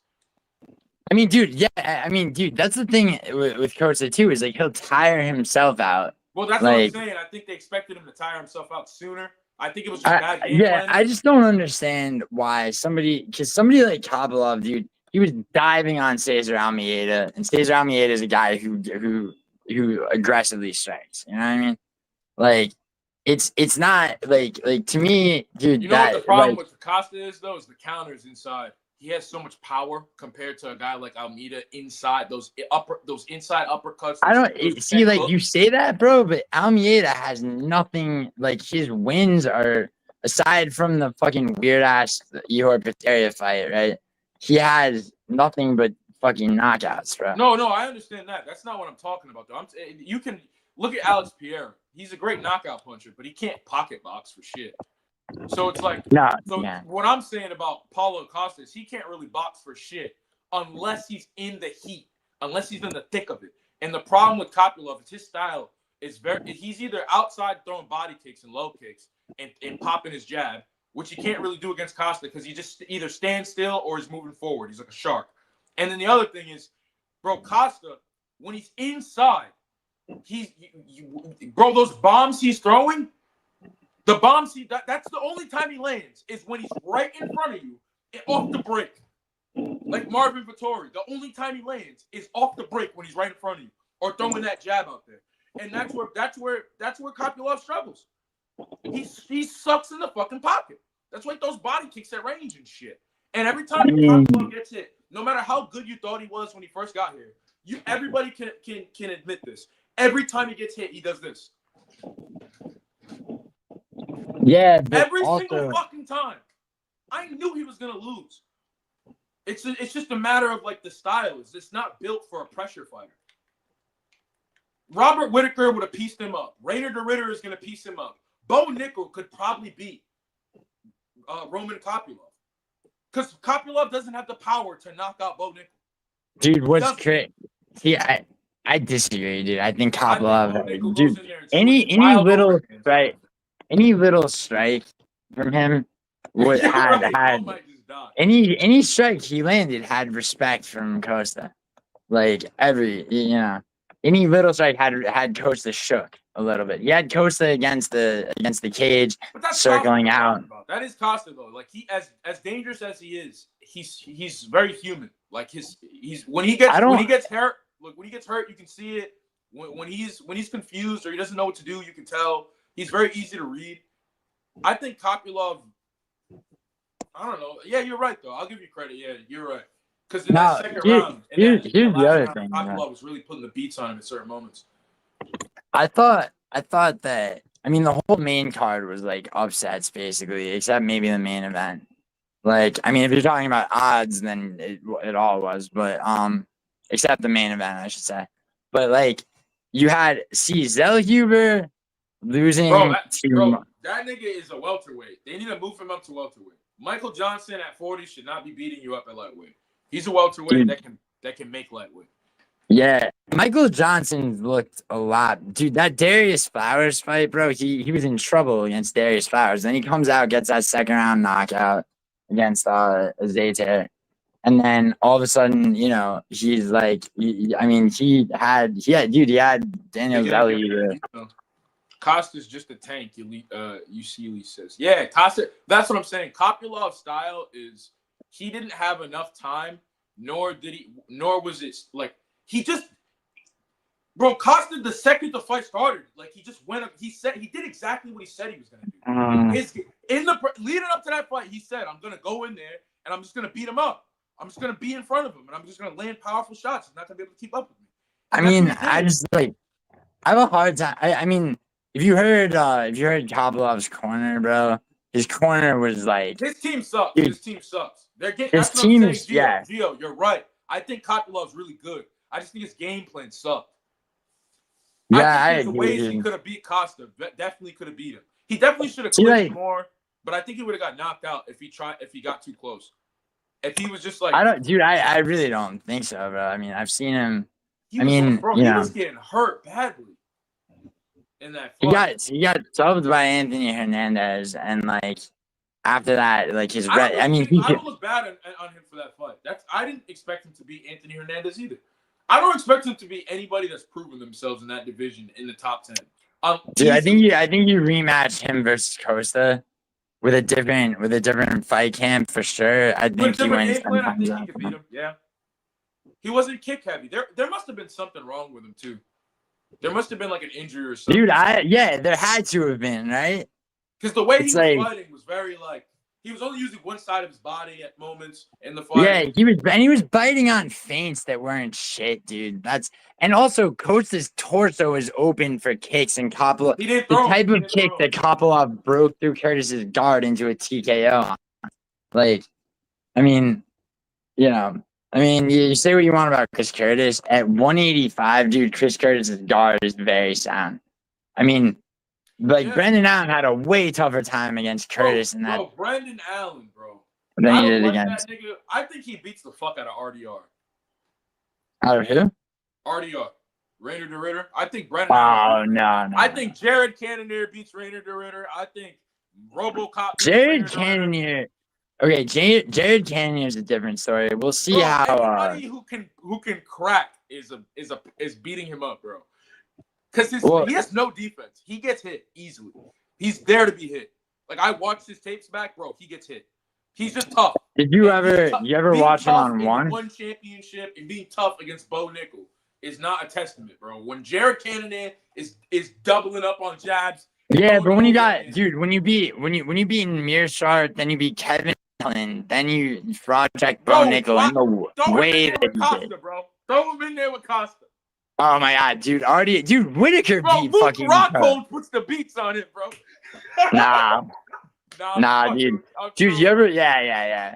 Word, dude. I mean, dude, RDR fucked up a lot of people in one. Granted, he got chased. I'm a Kevin Holland fan. Dude, I like Kevin Holland a lot. Yeah, let's talk about that fight, dude. I mean, honestly, dude, people shit on Kevin Holland. I think RoboCop puts RDR on a stretcher. Dude, I mean, RoboCop puts RDR on a stretcher. Dude, okay. RDR has no advantages against. Can we talk about Bruno Ferreira, who knocked out RoboCop in one round, and aside from Ruzaboyev, has ended everything. Bruno Ferreira, he beats him too. Sure, but like, who did Bruno Ferreira? I think RDR is like good, but I think he's like. I want to see. Big, bro. I want to see Bruno Ferreira. I want to see Bruno Ferreira. Might not knock him out, but he's gonna, bro. Jared Cannonier is knocking him out. Bruno is knocking him out. Yeah, but Anakin. So this is what I'm saying. This is when I talk about like improvement. Anakin saying that Bruno Ferreira got subbed by a boost. The problem with that, right, is that no one knew. Submissions are a lot different from. Yeah, true. But this is the thing with Bruno Ferreira. Bruno Ferreira was all first-round knockouts, including RoboCop, right? Then he gets subbed by a boost, okay? And then he comes back, okay, and subs Armin Petrosian. So now we know he can grapple. Then last weekend, first-round sub. I mean, who didn't know that he was going to do Jackson McVeigh like that? What does Whitaker have to prove, Leandro? Whitaker's a former world champ, UFC world champ. He doesn't have to prove shit. He already proved it multiple times. He's been here for a decade. He doesn't have to prove anything.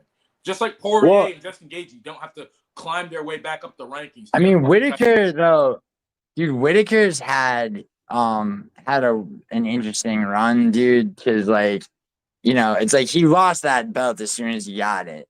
But he's always been it's like Costa. People can say Costa's bad. Ever since I've been a UFC fan, he's been in the top 10. So he's not bad. He's just not. What do you think about Whitaker's fight with Costa? Close, right? I think both of them were afraid to like really knock each other out in that fight.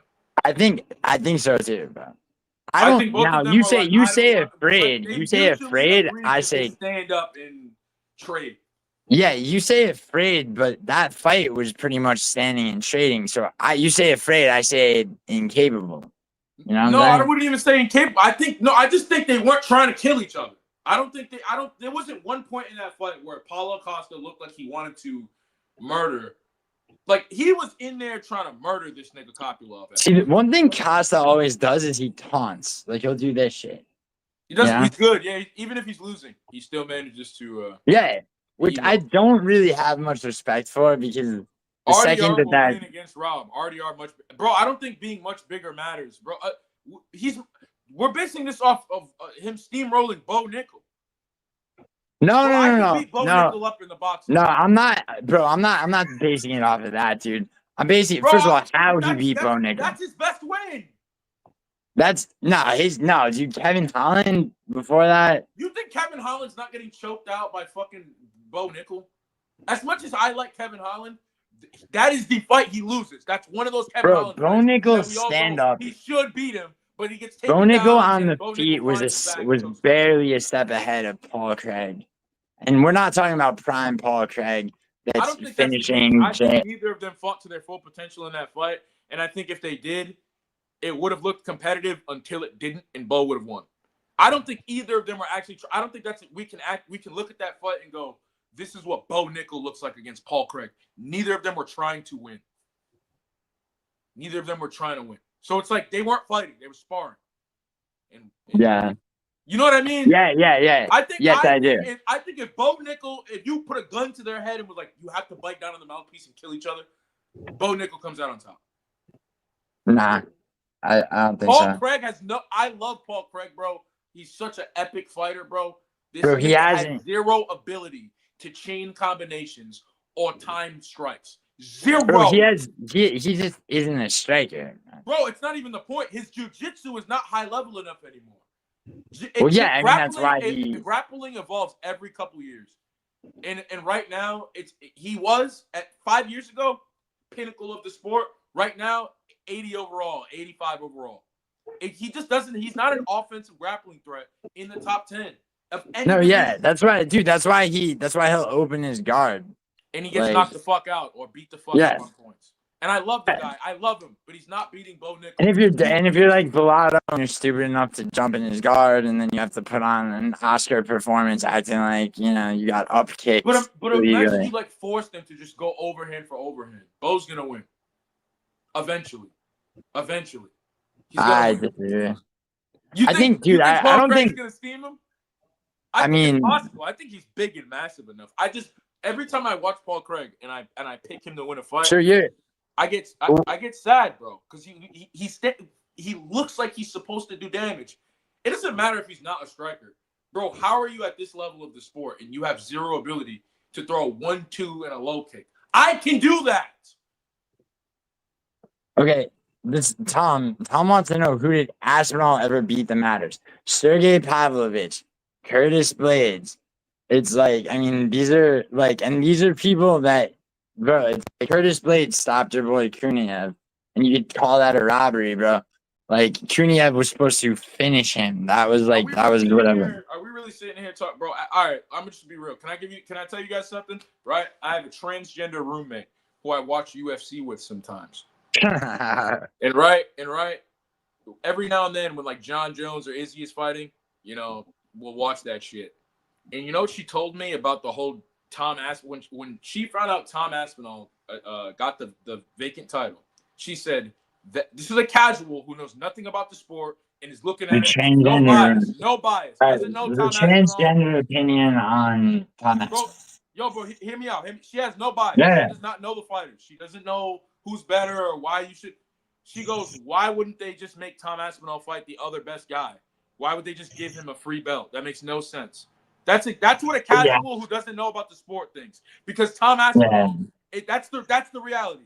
Tom is not a champ, bro. He has not actually beaten anybody for that belt. Even his interim title is fluky. I don't give a fuck. Wow. Bro, the win over Curtis Blades was so fluky. No. Hold on. Curtis, so Jones, bro, I can tell you 10 times I've seen in the last 3 months the same or a similar sequence that Tom Aspinall had to Curtis Blades, where a ref didn't stop the fight, where a guy got dropped and the person who dropped him followed up with ground and pound strikes, 1, 2, 3, 4, maybe 5, and the fight kept going. I literally saw people getting pieced the fuck out last weekend when they were already unconscious. Meanwhile, Curtis Blades gets 2 or 3 follow-up shots on the ground, fight's immediately over, and the guy who stutters and has the list can't get the belt. They don't even give him an opportunity. That was fluky. And Tom Aspinall has not talked about a rematch. I'm not saying Tom Aspinall doesn't smoke Curtis Blades. I think he beats him either way. He gets the knockout either way. But that wasn't a clean, decisive win. It wasn't. And then he held on to that interim title. Didn't fight anybody decent. He fought maybe one time since then. What are you saying? You're saying that the Pavlovich fight wasn't a decisive win? No, I'm saying Curtis Blades. Pavlovich is cool. That's a cool win. But that's another thing. It's like now that Pavlovich lost to Tom, and ever since then, and then he lost to fucking Volkov, and ever since then, everybody's been writing him off. Bro, and then he beat Biggie Boy though. But look at Curtis. Curtis Blades. Nobody gives a fuck about. I love Curtis Blades. We all love Curtis, but nobody gives a fuck about what he's doing next. That's true. I'm not, but bro, that's 15 years from now, we are not going to be talking about how legendary Curtis Blades is. So Curtis Blades had a bit of a resurgence because he beat Jailton Almeida. Bro, he's a great fighter. He's one of the best heavyweights in the world. So here, I'm going to tell you what happened, right? This is my opinion, okay? So John Jones, everybody knows John Jones stalled shit out forever, okay? Bro, Pete Sunday is not even that good, Big Ank MMA says. That's Tom Aspinall's best win. How is that not that good, dude? The two of I them think were. he's good, but the general fan, the average fan, doesn't think that highly of Curtis Blades, Volkov, or fucking what's his name, Sergey. I mean, dude. That's the I mean, dude. There's a lot of That's the people. reality. The average There's casual there's a lot of people who think that very highly of Volkov, especially the Obviously, development. anybody with a fucking brain thinks they're good. Fuck you, Big Hank. Volkov is great. Sergey is great. Curtis Blades is great.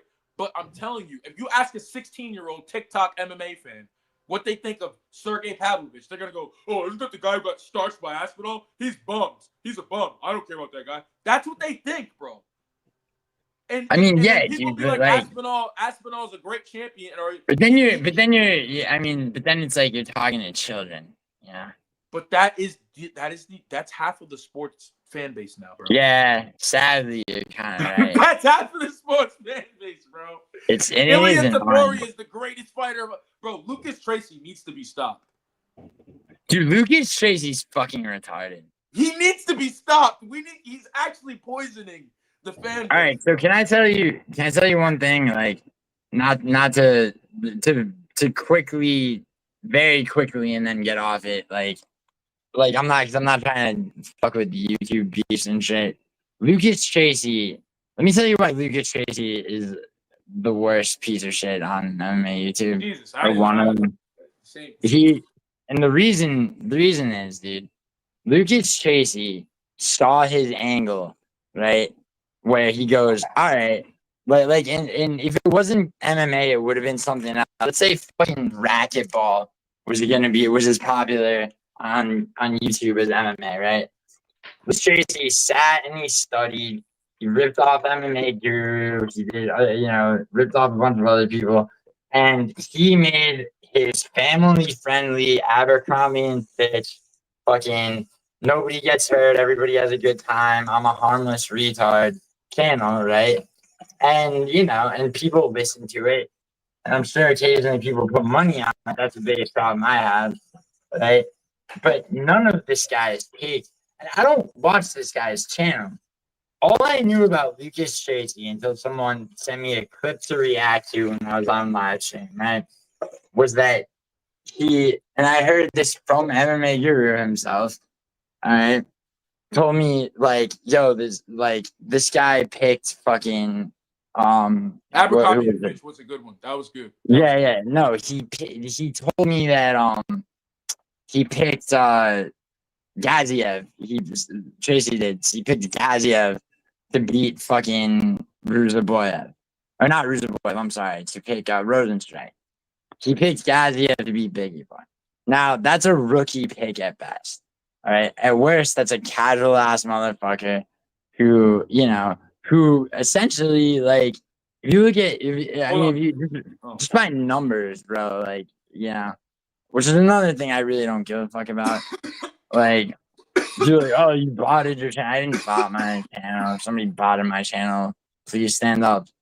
But yeah, dude, like fucking a guy like that, she's bad. Why is he bad for the sport? Because if that guy, is out there like, just saying shit that people will latch onto, like you're saying he needs to be stopped. And what I assume you mean. And I mean that like half jokingly. No, I know. The angle from my perspective, my bad guys, I'm coughing and shit. This is what I have to say about Lucas, man. Lucas is a funny guy. I don't know if he's autistic and he genuinely believes. No, he's a calculating. That's what I'm saying. He's a genius. He's a genius, actually. Like, I know he's a genius. I can respect it. Like Guru. Yeah, but see, what do you think? Guru's a genius. You have to have a high IQ and dude, I mean utilities. I know Guru just a little bit, right? Guru kind of put me on, right? Guru's his mind. And Guru makes himself miserable, dude. He makes himself miserable. Obviously, bro. That's in a lot of ways. That's his curse. Because, but he can't do anything else, dude. And it's like you have to respect the fact Guru can't do shit. But he maximized his platform. That's for sure. For sure. But bro, like, dude has a house, like a mansion that he owns. it's like a 20-25 minute drive from where he does all his content. He hasn't been there in weeks. Like, you know what I'm saying? Like, you know, he's martyring himself for Bro, his but see, this is how I feel about Guru. I'm a Guru fan. I started off with Guru. I have my conflict with the guy. I have my problems with him, but at the end of the day, he's a pioneer, bro, in the space. And it's not even just that. It's like he's only a couple years older than me. At this point, I respect him enough to like he's going through it, bro. He's what, 26, turning 27. Yeah, I think he's 27. Bro, he's living in a country being invaded. He's just got his family out of poverty. He's like his life is probably. I bet to us it seems like he's not doing anything, but I bet for him everything's moving so fast. This is the fastest it's ever moved for him. For us, we're like me and you, we're jumping around all the time, not knowing what's gonna happen the next day. I'll be straight up with you, dude. Yeah. I made okay, so like I made my money before I started a channel. I've been offered sponsorships not by Prize Picks, by Bovada, okay, by FanDuel. You don't have to convince me and shit. Yeah. Tell him. No, it's like I've been offered those sponsorships and like I turn them down because it's like half the time, like as a professional gambler, I don't need the money, but more than that, right? It's like obviously it's like somebody doesn't need the money, but they like it, they could use it. The thing with me is like I'm not like I really don't want to propagate fucking, corrupt fucking betting sites that are luring people to gamble. All right. I mean, and it's like, bro, you only live once. If you want to die on that hill, die on it. But take the money, brother. Nah, dude. See, I don't. Fuck you, bro. This is what happens if you take the money, right? People that watch you that have similar views to you will go, "You're a sellout. Suck my dick.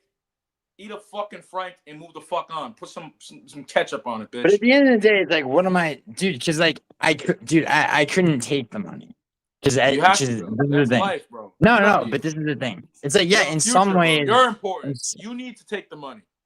No, I don't though. Because you want to know why? Bro, people like, are gonna gamble whether you take. I've already, dude. What's crazy to me, dude, is I've done streams and I did a video a long time ago too, naming a bunch of these sites, the most popular sites, and how they fuck people over.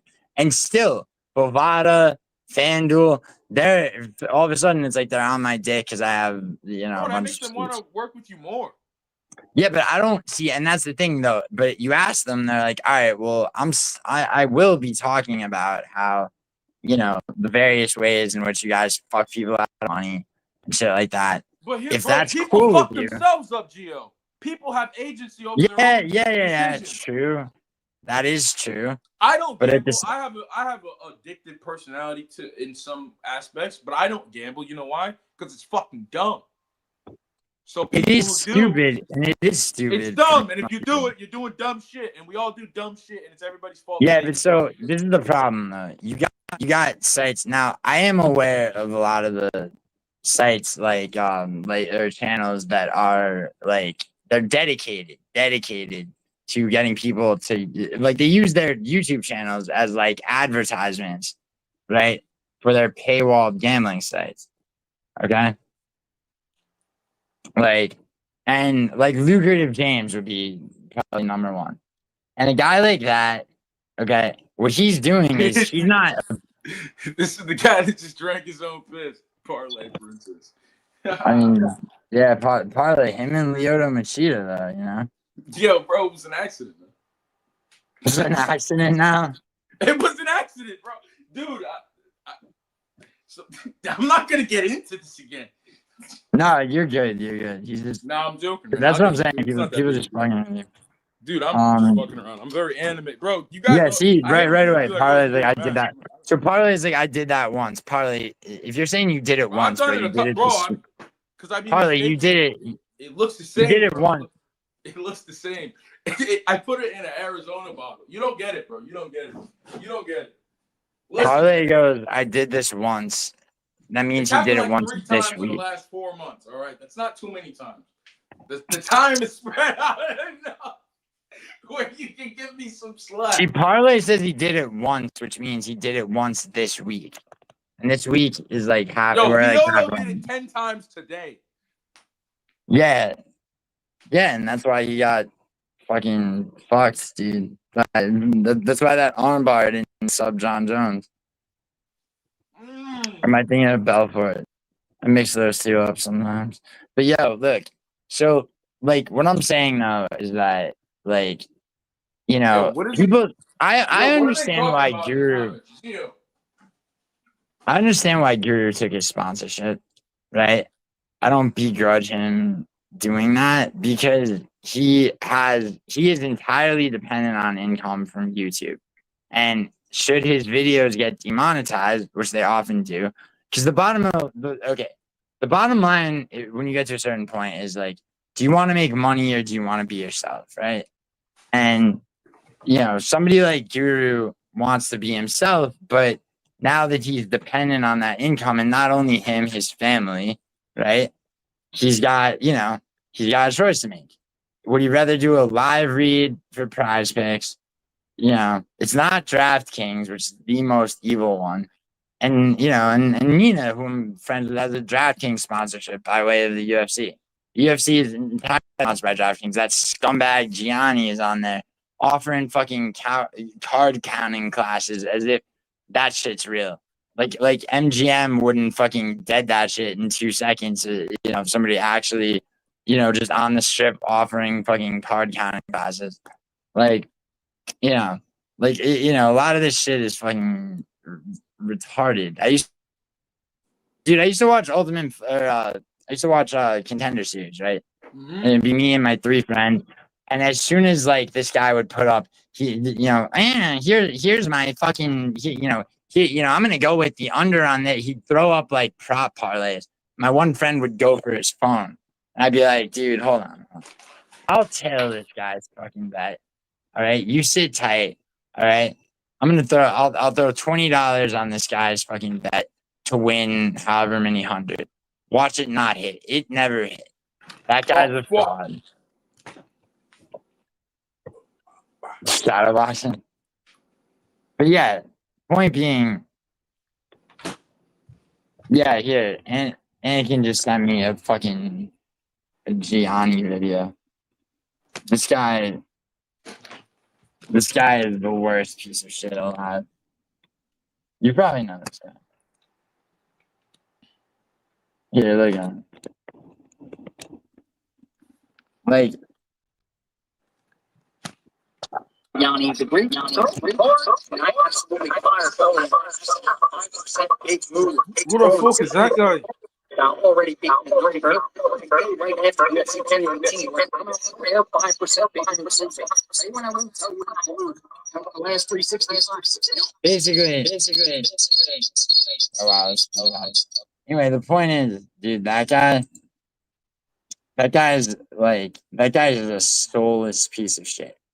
Like, why is he soulless? You sure he has no soul, or does he have a little bit of soul, a little bit of, you know? No, dude, he doesn't have a little bit of soul. He owed, like, I always make this joke that he owes money. It's like, bro, he would trade out his prune-faced mail order wife for, like, you know, for fucking, you know, for a goddamn, you know, do you know what a marker is? For a marker at any casino on the strip. Like, you know, and when you have people like that, you know, and people are following their advice, it's just like, it just creates this atmosphere of bullshit. Like, and people get lied to. That type of shit out there. I don't think so, dude. I think that, no, because the entity of gambling, and as a fucking professional. Bro, how many people gambler, do you know that gamble that are actually rich off of it? All right, that's a stupid question. Bro, the ratio of people you know. That I know more than pretty much anybody else, and the ratio. But you know more people that are rich or poor from gambling. Dirt ass poor by 100,000 times. Dirt poor by 100,000 times. You know what I'm saying? Like, yeah. So I'm just like, and that kind of furthers your point, but I'm like, it's on them. It's on them. Like, Yeah, I see right here. before and I lost money and I went, oh fuck, this shit sucks. I don't want to do this. Yeah, and dude, I see. This is the thing, right? I have a channel where I separate prediction videos, right? Who do I think is gonna win the fight and why? And I'm breaking that down with somebody who doesn't agree with me on every fight. You know, I mean, I like, and then I'll do a betting advice video. That betting advice video is based on the only way that you can consistently make money betting on MMA, which is, I don't want to get into it, but it's a strategy that does like the best you can do at removing the house edge, right? Like, because my whole thing is let me help real people not lose money, right? Like, now I could do the whole lucrative James fucking Gianni, I'm gonna make you the most money. I could back that shit up, yeah. Like, but I mean, in terms of just like more profit, if people, and I've said this too, it's like if somebody follows exactly my advice, starting with what sites to use to a T, and they lost money, I would know about it. Okay, like, therefore, it's a when I say like I'll reimburse somebody for that, I will. Not one person has come forward being like, Gio, here's all my shit. Here's my Kiro or BetUS bet slips. These are the only bets I made, and here's my loss. No one's been able to do that. The reason no one's been able to do that is because it hasn't happened. So, that's and that's one thing, dude. So it's like, bro, who the fuck can, bro, if I make predictions, bro, and I sign with a betting company and you lose fucking money, that's your fucking problem. And if you don't think it's your problem, you can come find me and we can handle this however the fuck you'd like to handle it. That's the mentality you have to have about that. Bro, not let the general populace have any type of control over your actions. On my end, though, dude, it's just like, why, it's like, I get what you're saying, take the bag, right? Because it doesn't matter. Like 50 years from now, it's not going to matter, bro. It won't but what matter about anymore, bro. It won't. Yeah, but it could. Like, if I did that, it could still matter. Maybe in 5 years, it might still matter. In 5 months, it's gonna matter. It will not matter, bro. 20 years from now, it will not matter. Like, it's like Joe Rogan, like when he used to do those stupid ass shows and shit, and then he knew he didn't want to be an actor, but he did it anyway, because the money. You have to associate with people you don't want to. Talking about Rogan? Yeah, dude. I mean, yeah, but Rogan does a lot better now, dude. It's always the truth is always something. Sell your soul for a little bit, man. I mean, yeah, dude. To some extent, that's happening, but it's like, I'm joking partially. No, well, yeah, but it's also true, dude. It's like, after a while though, it's like you succeed to a certain point. See, a lot of people will talk about how they want to help people, but they're in no position to help anybody. Like that's a huge thing I found. And another thing, is that like people are all morals, they're all values until someone comes along and dangles a little bit of money in front of them. And it's like money is power to enough of an extent, right? Especially on this fucking platform. All right. And what I found, dude, for sure. I mean, and like, I don't want to call anybody out, but like people will follow the fucking money, bro. People will follow the fucking money. And it's like a lot of these quote unquote beefs that I get fucking wrapped up into, like, it's because all of a sudden I stopped, I stopped donating to one person's channel, or they took the money and ran. Like, it's that kind of shit, dude. Like, it's like, and what you come to realize, bro, is that very few people are real about shit. Like, like, it just, it's whatever's gonna get their channel to where they want it to be. And Juice Man says, yeah, Juice Man, or Parlay, I'm sorry, Parlay. I did tell, but I didn't tell you to straight bet. See, I very purposely did not do a betting advice video last weekend.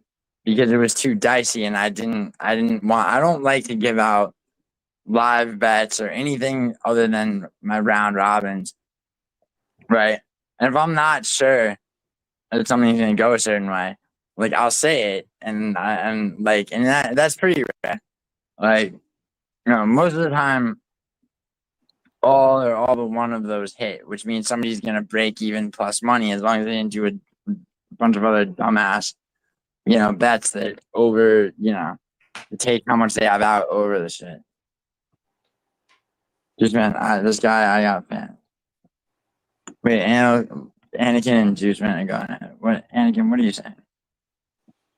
Oh, shit, we got Kevin Holland versus Leon Edwards. I'm playing computers right now. UFC 4. I'm listening. Oh, you're fucking... Wow. Dude, that fight would be good at 170. Bro, that would be a great fight at 170. Leon Edwards. You want to elevate Kevin Holland? Have that fight happen. Because you know what, too? It's like, he did all right against MVP and, like, Steven Wonderboy Thompson in the striking. Leon is like a poor man's version of both of them. Poor man's version of like Steven and MV, like of that, like he's like a modern poor version of that kickboxing, karate, cardio, kickboxing style. Yeah, but you know what's crazy though is Leon Edwards to me is a guy who has in his arsenal bro, he has all the ability, zero fight IQ though. He has all the skills, bro. He has He has He has all the skills, no ability to adjust. No ability to actually fight. Yeah, no ability to adjust, no ability to fucking implement shit. Dude, it's like you could tell in that one, I think it might have, what round was it? The third round against Bilal, where he fucking, he body triangled fucking Bilal. It's like, dude, where was this before?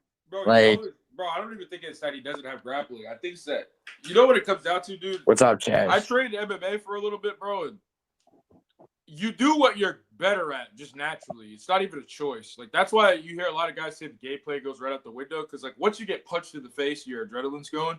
Oh, yeah. Even if you want to, like, be grapple heavy or, like, look at Kevin Holland, for instance. Like, he has really good wrestling. He didn't wrestle much in that last fight, even though he should. Bro, it got there, though. Nah, but every time it hit the ground, it didn't hit the ground because he wanted it to go there.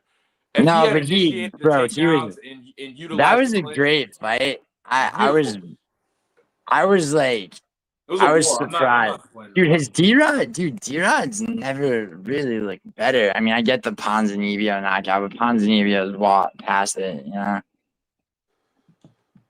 Like, I think D-Rod at 38 years old, tatted up, out of shape, somehow pulled that off, which is, like, I'm not trying to... Chris Curtis. Wonderboy versus Chris Curtis. Chris Curtis versus D-Rod. Chris Curtis versus D-Rod. The reason that wouldn't happen is because if Chris Curtis ever fights at 170 again, he's gonna get finished. Like, Max Griffin almost won that fight, bro. That's a crazy prediction. He's not getting finished, bro. He should never play. Yeah, but am I wrong, dude? Why would you, at the age of 37, drop a weight class? That's not a factor, though. When it comes, dude, I think the same about Bryce Mitchell, bro. Anyone, I was gonna say anybody following Jose Aldo over the edge, dropping a weight class in their mid to late 30s is fucking fucked, bro. And I get Bryce Mitchell's a little younger, but I think Bryce Mitchell's gonna lose to Saeed, dude. I don't think Bryce is losing. No, I think he's beating him, bro.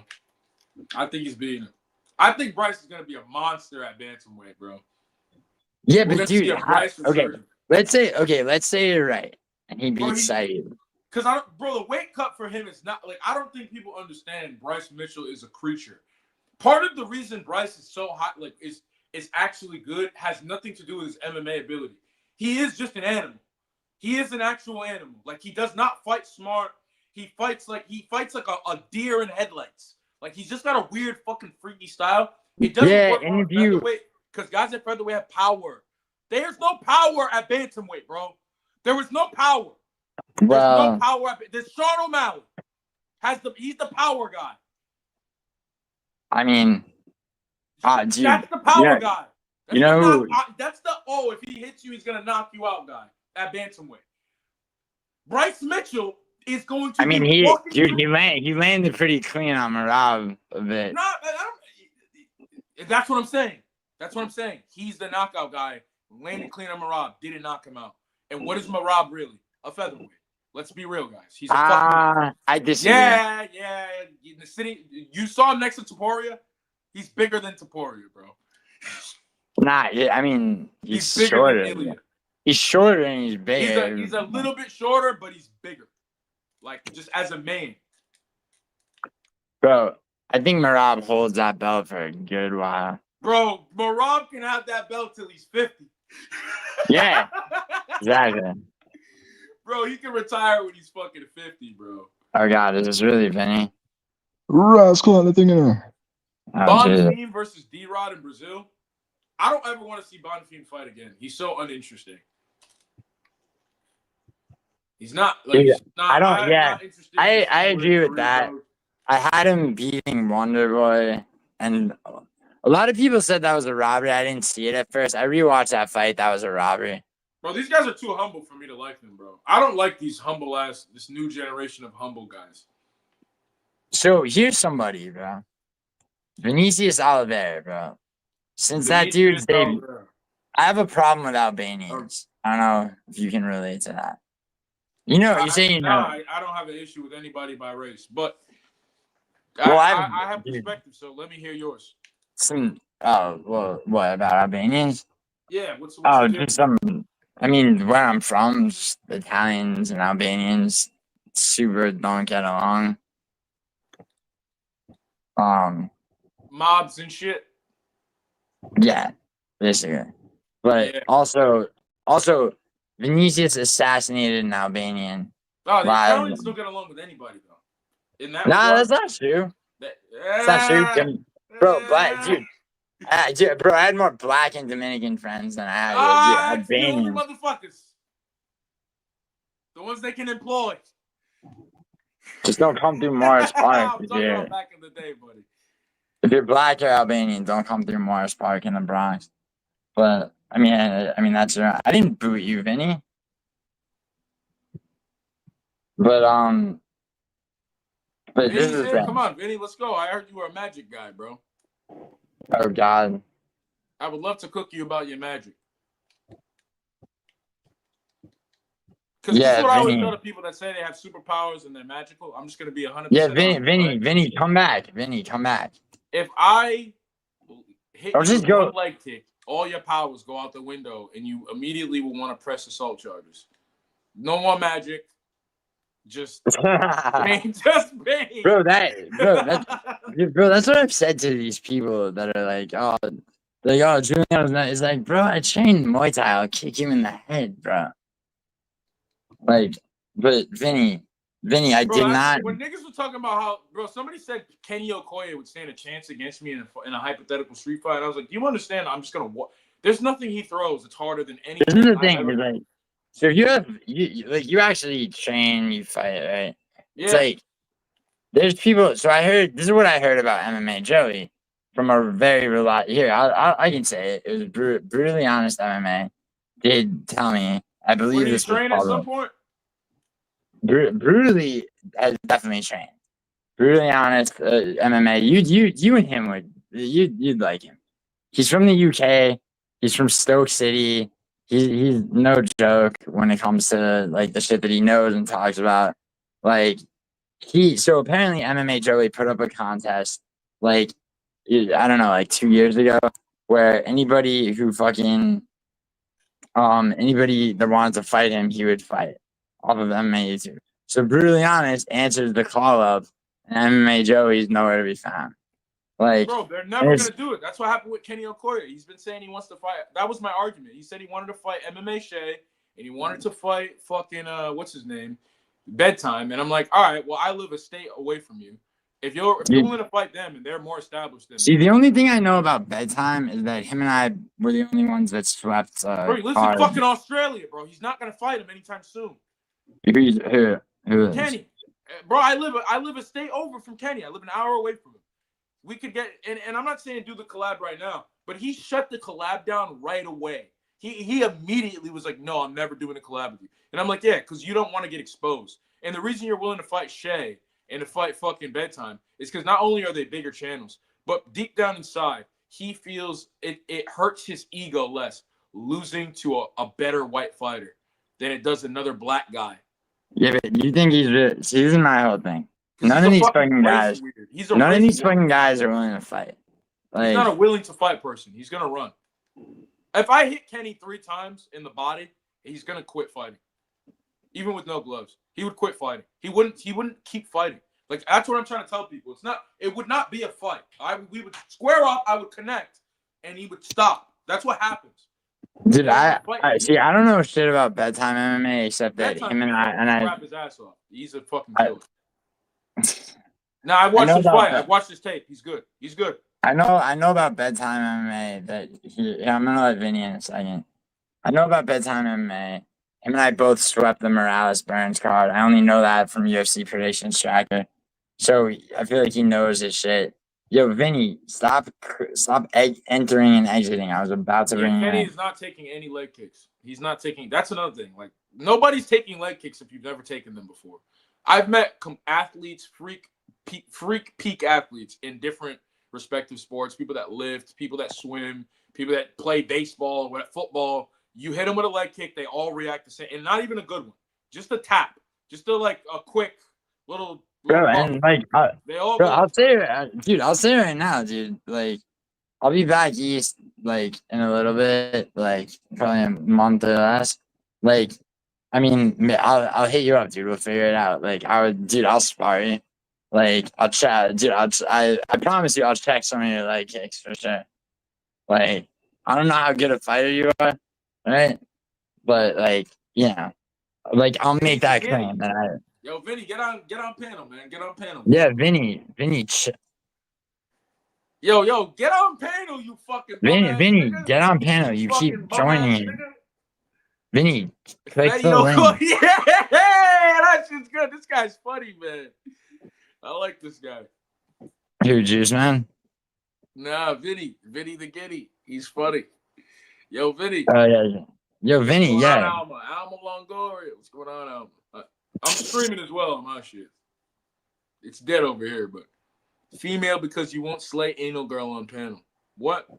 Yeah, Vinny, if you want to hop on panel and explain how your magic is. Yo, Vinny. Vinny, click the link again, bro. I was literally about to let you in and you dipped. How do you stop leg kicks with your magic, Vinny? How do you stop leg kicks? You check them. Oh, Vinny. Yeah, Vinny, how do you stop? Yeah, that's a good question, Vinny. How do you? 10 minutes. You want to drop the link in the chat? He's not been waiting for 10 minutes. I'm looking at the shit. Vinny, click the link right now. I'll let you in right now. Come on, Vinny. I want to hear about this magic, man. Yeah, Vinny, click the link, bro. I need to know what I'm dealing with here. Because if you got magic, I want some, brother. Like, you know what I'm saying? If it works, I want to know. Anakin, the link is pinned, bro. Anyone can click it. Drop the link for Vinny. Female because you won't slay anal girl on panel. What the fuck is this? Nah, you get out the way and step in. They are in their stance like what the fuck? Dude, Betty, your boy Aldo got shot. Stance like my boy Aldo. Oh, okay. Imagine anal girl clicks link. He's become a woman for once. Yo, what is your obsession with anal girl and women and genders and stuff? All right, yo, hold on. You got Vin. The magic man is here, ladies and gentlemen. The real Rastafarian man. What's going on, brother? What's going on? What on? You're feeling irie. Yo, good. What's good with the magic, bro? It's not magic, bro. Don't say that. It's called a miracle. It's called Kuramat. You see what I mean? All right. So if somebody like kicks you in the leg, how does that help you? Yeah, Vinny.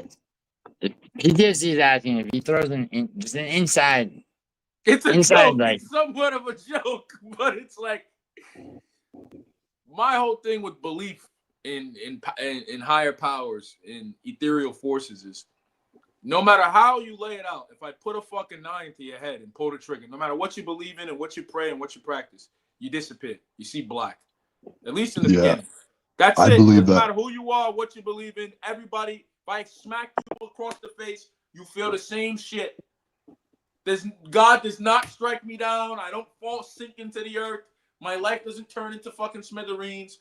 There's people walking around. You know what I'm saying? You are an unarmed man. Moses killed an entire armed army. That's what I believe. Yeah, I used to be like that. It's actually a fact. You know that they found the chariot. And I would have said, come and fight me. Bare hands. Let's go. What was he? If Moses was out here defeating armies, he wasn't human. So that's not true. He was just doing a miracle by the permission of Allah, God. So he gives certain people permission to do horrendous things, and you like this guy. Vinny. PTSD's question though is if he throws an inside leg kick, what are you gonna do? First of all, I'm 6'5". It would never happen. You would never. That don't matter, brother. I fought at he's heavyweight and light he's heavyweight. 6'1", I'm 6'1", brother. You're not that much bigger than me, and I fought guys your size. And Vinny, all right, Vinny, look, Vinny, let's keep things honest, okay? You are 6'3". That's all your arrest sheets say that. No, Vinny, even the later if you're one. 6'5", it doesn't matter. That only matters if you can't fight. All right, well, you can't say anything clever or interesting, so I win. I don't know if you can fight, brother, but I know I can. Yeah, but Vinny, this isn't about being clever or interesting. He put it to you, like. All right, well, you could write that on the sign you hold up on the corner, and it won't help you at all here. Oh, praying won't No, help you. No, you. What do you insinuate? You look homeless, big dog. I am. So what? What does that Yes, mean? take a shower, bro. You need to spray some You're a man alcohol of in God, your and you're over here talking about disenfranchised individuals. I have a home and I live in a place, but there are people that don't live in a place that do sleep outside, and I used to be one of them at many points in my life. But listen, I came hostile, right? I came with the conscious, funky, fucking humor bullshit. But be real with me, right? It is so funny, and it's so funny how quick religious people are. You guys are like prone to talking about class. There's an elitism to you guys. So because I look homeless and I don't believe in what you believe in, because I guarantee you, if I said Inshallah, Allahu Akbar, bro, and I was conceding with you, right? You wouldn't be saying that shit. But because I don't believe in what you believe and also Vinny, you have been accused of and I am homeless, but that doesn't mean anything. That doesn't define me as a man. I don't have a house of my own anymore. Somebody helps me and lets me live in their house, and I'm trying to get my life together. But what does that say about? I'm 23 years old, bro. Well, I guarantee it's because you have no self-control, no self-discipline. No, it's because I have no parents, brother. I have no parents. I grew up in the system. I'm a group home kid. Yeah, I got abandoned twice. You're just talking shit about somebody you don't know. It's okay. I understand. And you don't know Vinny, me. You made assumptions. You thought I was Vinny, a black everything person you're saying right doesn't know now anything. is. I graduated high school at 16. I went to college at 17. Vinny, all the shit you're talking about. To the wrong guy, Vinny. Vinny, all the shit that you're saying are things you've been accused of too. He's asking a simple question, man. He throws an inside leg kick. What do you do? Brother, I have so much reach and range on him, it would never come. Bro, you don't have reach and range on me. He's never seen my physique before, has he? They call me. You know what they called me, brother? No, but Vinny, what do you do though? My arms are long as fuck. I was spoken over, and I'm not gonna be allowed. Bro, it doesn't matter how long and tall and whatever you think you are. I am just more dog than you. I just want to kill people, and I have a problem. That is my problem. I just ate 100 habaneros in front of a bunch of brother, people. I don't care about habaneros, brother. I don't care about habanero peppers and shit. Bro, you're built on Takis in prison. Brother, whatever you think I'm built on, go talk to your God about it. But if you come here. Someone clip that. I like this Vinny the Guinea guy, but Vinny, you can come to my gym. Brother, I am a fighter. I call people out and I spar them all the time. Come to the gym. I will fight you. I don't care if you're 6'10". Hey, Juliana, I'll box you saw me. Juliana, you saw me do a miracle, right? Brother, we can fight. I have fights. I have actual fights. Yeah, You but fucking dumbass. Vinny, I have what's fights at heavyweight at 205. Vinny? At Now this is the 185. You're thing, not that big, brother. Vinny. You're As not a a big guy. neutral party, You're as just a another neutral fuck. party, as a neutral party, Vinny, I gotta ask you, like, he's saying straight up, he throws an inside leg kick. Brother, What do you answered do? it. Can I answer it without him speaking over me? Yes, yes. I am 6'5" with the longest reach you've ever seen. I would pop him with a stiff That jab. doesn't, but Vinny, see, the reason I'm interrupting you, Vinny, 1 second, I'm only interrupting you for this reason. Okay. It's a simple question. If he throws an inside leg kick, all right, PTSD, what's your stance normally? You orthodox, southpaw, switch, what?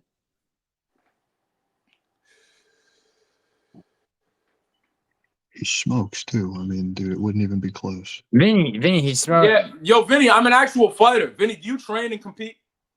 Dude, I've been wrestling and doing MMA since I was a kid. And so you're one of those dumbasses who doesn't smoke and thinks that it gives you an advantage because you don't have bad lungs. Here's this. I got the best cardio you've ever fucking seen, dipshit. Because cardio's fake. If you're a bitch, you get tired and you quit. If you can fight, you keep fighting until you die. I have a bunch of jokes written to roast you, so say something Brother, clever. come to the gym. I don't care if you've been wrestling. Come here. Yo, We you would have get national Fetty champs. dropped. We got state champs. We got Olympians over here. I know you're friend gonna Alex talk over Hoffman is a everything great clever. wrestler. He'll I'm gonna pull you go. up and he's fucking 5'3". I don't care if you're a high school wrestler. If you're a D2 wrestler, that does not bother me. You can come here and try to do your fucking one-dimensional blast double leg. I'm going to sprawl. I'm gonna scramble out. I'm gonna take your back and choke you out. It doesn't matter how big you are. You're not good enough. You're boring. Some of This us is are in the gym training. Some of us Okay, are but actually tough. Vinny, all you gotta do is, Milo. By the way, you Come muted here and try yourself. it. We could get it. You want to get a sanctioned bout? We could do that, brother. Milo, you muted yourself. So I okay, know. Milo, what's good, Milo? Don't be a pompous jackass. If you actually want to prove that shit, do it. What did I stuff into? Dude, I'm ready, Fetty Wap. Come beat me up. You think I give a fuck? You gotta stop talking over my clever things I said, bro. I'm hungry. No, you're stupid. You have an 85 IQ. Quit speaking I am over me. not stupid. Far from it, brother. Some of us just take But risks. Vinny, what if we're two different okay. people? That's how short-sighted you are. You think anybody who shares Vinny, obviously, and has a different he's not. outlook on life is just stupid and unintelligent because you're Vinny, a narcissist and you're full he's of obviously, and you're yeah, a sociopath. And Vinny, that's why he's obviously you fill not up your own fucking stupid. ass. Being 6'5", Vinny, and he's shit, there's obviously niggas that are not 6'8". stupid. Vinny, what he's asking you straight up, he asked you a straightforward question, which was, he throws an inside leg kick. All right, What do you look. do? Tell Fetty Wap to Fetty stop. Dude, it's fucking annoying. Quit talking over me. And you've asked me the same question repeatedly. I said I would pop him with a stiff Bro, I would jab talk and over you in real would life. I would explode talk that over big you in nose front of of your mother. I would talk over you in front of your family. I would talk over you in front of God, in front of Allah. You would do nothing about it. You're Bro, 6'5", everybody full in of this yourself. chat would All you shut did you was up wrestle. talking All you know over how to do is take people down. That's it. Yeah. I'm a fighter, brother. I know how to do it all. I can, dude. We don't care about what you think you can do. Do it. Do it. My gym is public. You can come here. I heard you're on the road all the time. You can come here. We can fight. We can scrap it out. Fetty Get some beers Slop, after. close your mouth, bro. I'm trying to What are say you gonna funny do if I things. don't? You're What are not you gonna do if I entertaining. don't? What are you gonna do, Vinny? Leave. The Vinny, when are you talent is gonna going to leave. Vinny, The Vinny, talent I'm will the leave. boss. I'm the boss here. I'm Tony Oh, fucking then Soprano. he's- I'm Tony fucking Soprano. That's it. Eat a dick, bitch. This guy wants to be all high and mighty and then drop subtle disses. I never criticized his actual character one time. I didn't talk about his personal life that you told me about. I didn't bring up his kids. I didn't bring up his family. Yeah. I didn't bring up none of that shit. Because that's not important. We're over here I'm over here just trying to have fun. But this nigga's actually over here talking about this and that. All right, bro, you want to go that direction. I'm not respecting you. I respect you, Juliano. If you want me to shut the fuck up, you'll tell me that. Or you'll fucking kick me off the panel. I would. I was enjoying you pressing Vinny on what he would do inside. So like you want to, so like for example, like if you, bro, it's like Typical It depends. Muslim, exactly, bro. Typical fucking Mila Stoner. What's going on, dog? Yeah, bad. Hi, Mike. My Hi. bad. Yo. Say what you were saying, man. yeah. I was just gonna say, like, if you asked me what I would do, because you were talking about, like, you're like, what's he gonna do if I throw an inside leg kick, right? I have one question, which is like, I mean, are you like, what's your stance normally? Because like, that would depend. Then it would depend.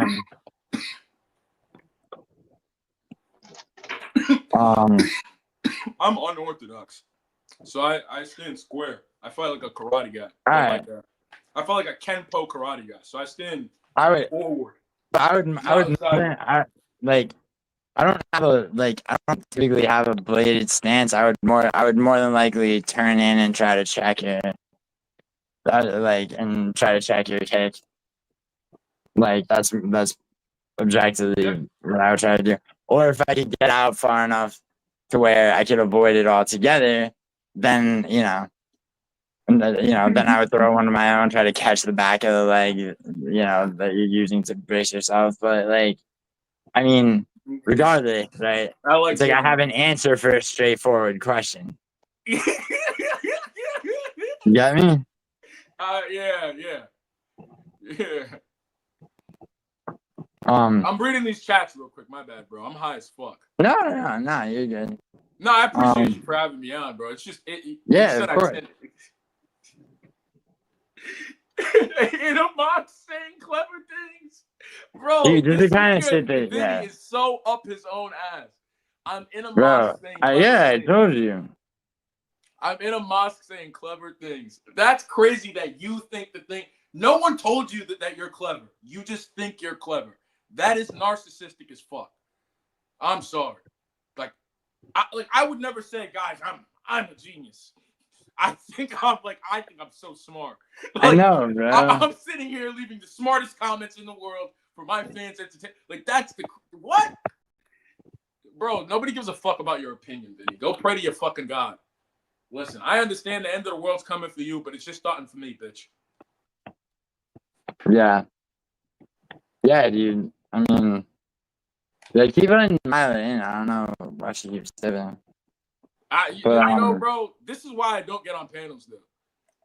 Because I'm like, I have two modes, bro. I have cool, kind of talking, sitting in the back, listening, chipping in here and there.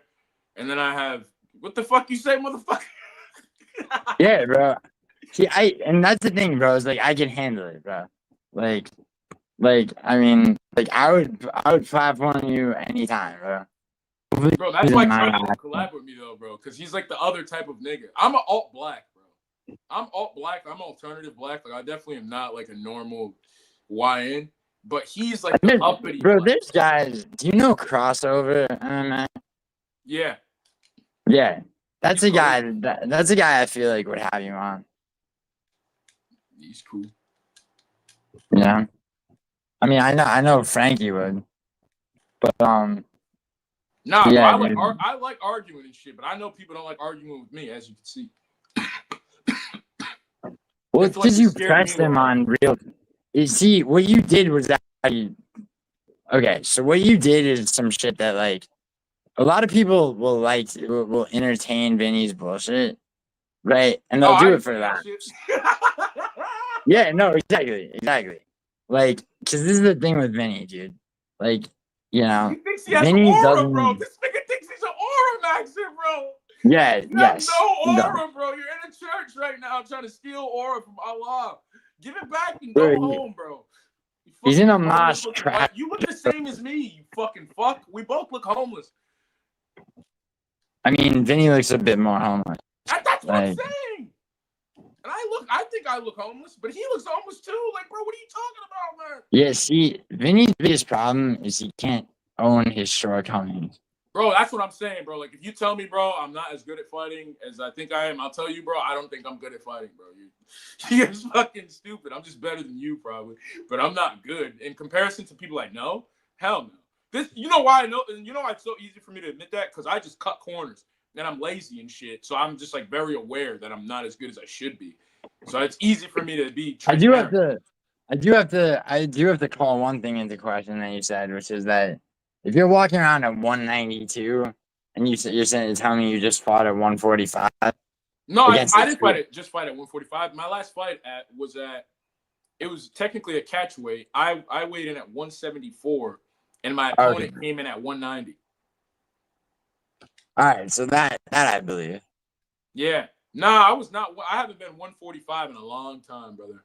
A couple years ago, though, I was small. It's been hard for me to get that low without killing myself, like feeling like I'm dying. Yeah, I feel you. Well, I used to be fat, bro. I used to be really obese. I used to be overweight, like 300 pounds, pre-diabetic. Damn. Yeah, and then when I found that out, when they pretty much told me that if I kept gaining weight in my life, it would be like irreversible. Like it would just be, I would never be the same. Bro, I couldn't jump. There was a point where I couldn't jump, and I remember I would have to tell my friends, like, yo, wait up, bro. Wait up, bro. Because I couldn't keep up when we were running or riding bikes and shit. I was just too fat and too slow. And that's when I woke up and was like, yeah, bro, I need to get in shape. So I just started starving myself, doing drugs, running away from the group home, sleeping outside, fucking being a wild man. And then I got down from like 300 to like 200, maybe 230. And I sat there for a couple years. And then when I hit my 20s, that's when I got in shape. And I got massive. I was skinny and small as a kid. I always thought I was going to be really short and sickly looking. And then for whatever reason, I got big. And I'm not that tall or anything, but I am pretty massive, like my frame and shit. That's why this Vinny guy, I think it's funny. It's like, bro, you'll never hear me say I'm the biggest dude ever. But if you think I'm big enough to where you being 6'5" or 6'4", that's not really scary, bro. I can dunk, bro. I can dunk a basketball. You know any boxers like from like older boxers like Thomas Hearns? Bro, Marciano was 5'9". Heavyweight champion of the world. Dude, Thomas Hearns, I believe, held the most belts in like across divisions, and different weight classes, right? He's built kind of like that, stringy, but like around 6'1". He would go. He would fluctuate. I have a bruiser style, bro. I'm a bruiser. I need to feel pain in order to like really get going in a fight. So I have to like get hit and get beat up first. I have to taste blood and shit. Yeah, that's right. Yo, bro, I got that call that I've been waiting for, so I gotta dip. But go do your thing, brother. Go do your thing. Thank you. Yo, PTSD MMA. Yo, bro, that guy talking shit. Fuck him. Giuliano is a talentless, dull, and boring. By the way, I gotta go. This channel's whack as fuck you, man. Stop hating. Why the fuck did you come here to watch if it's whack? Wait, who said that? Vinny the Guinea, man. Oh yeah, dude, that's Vinny. Subscribe to PT.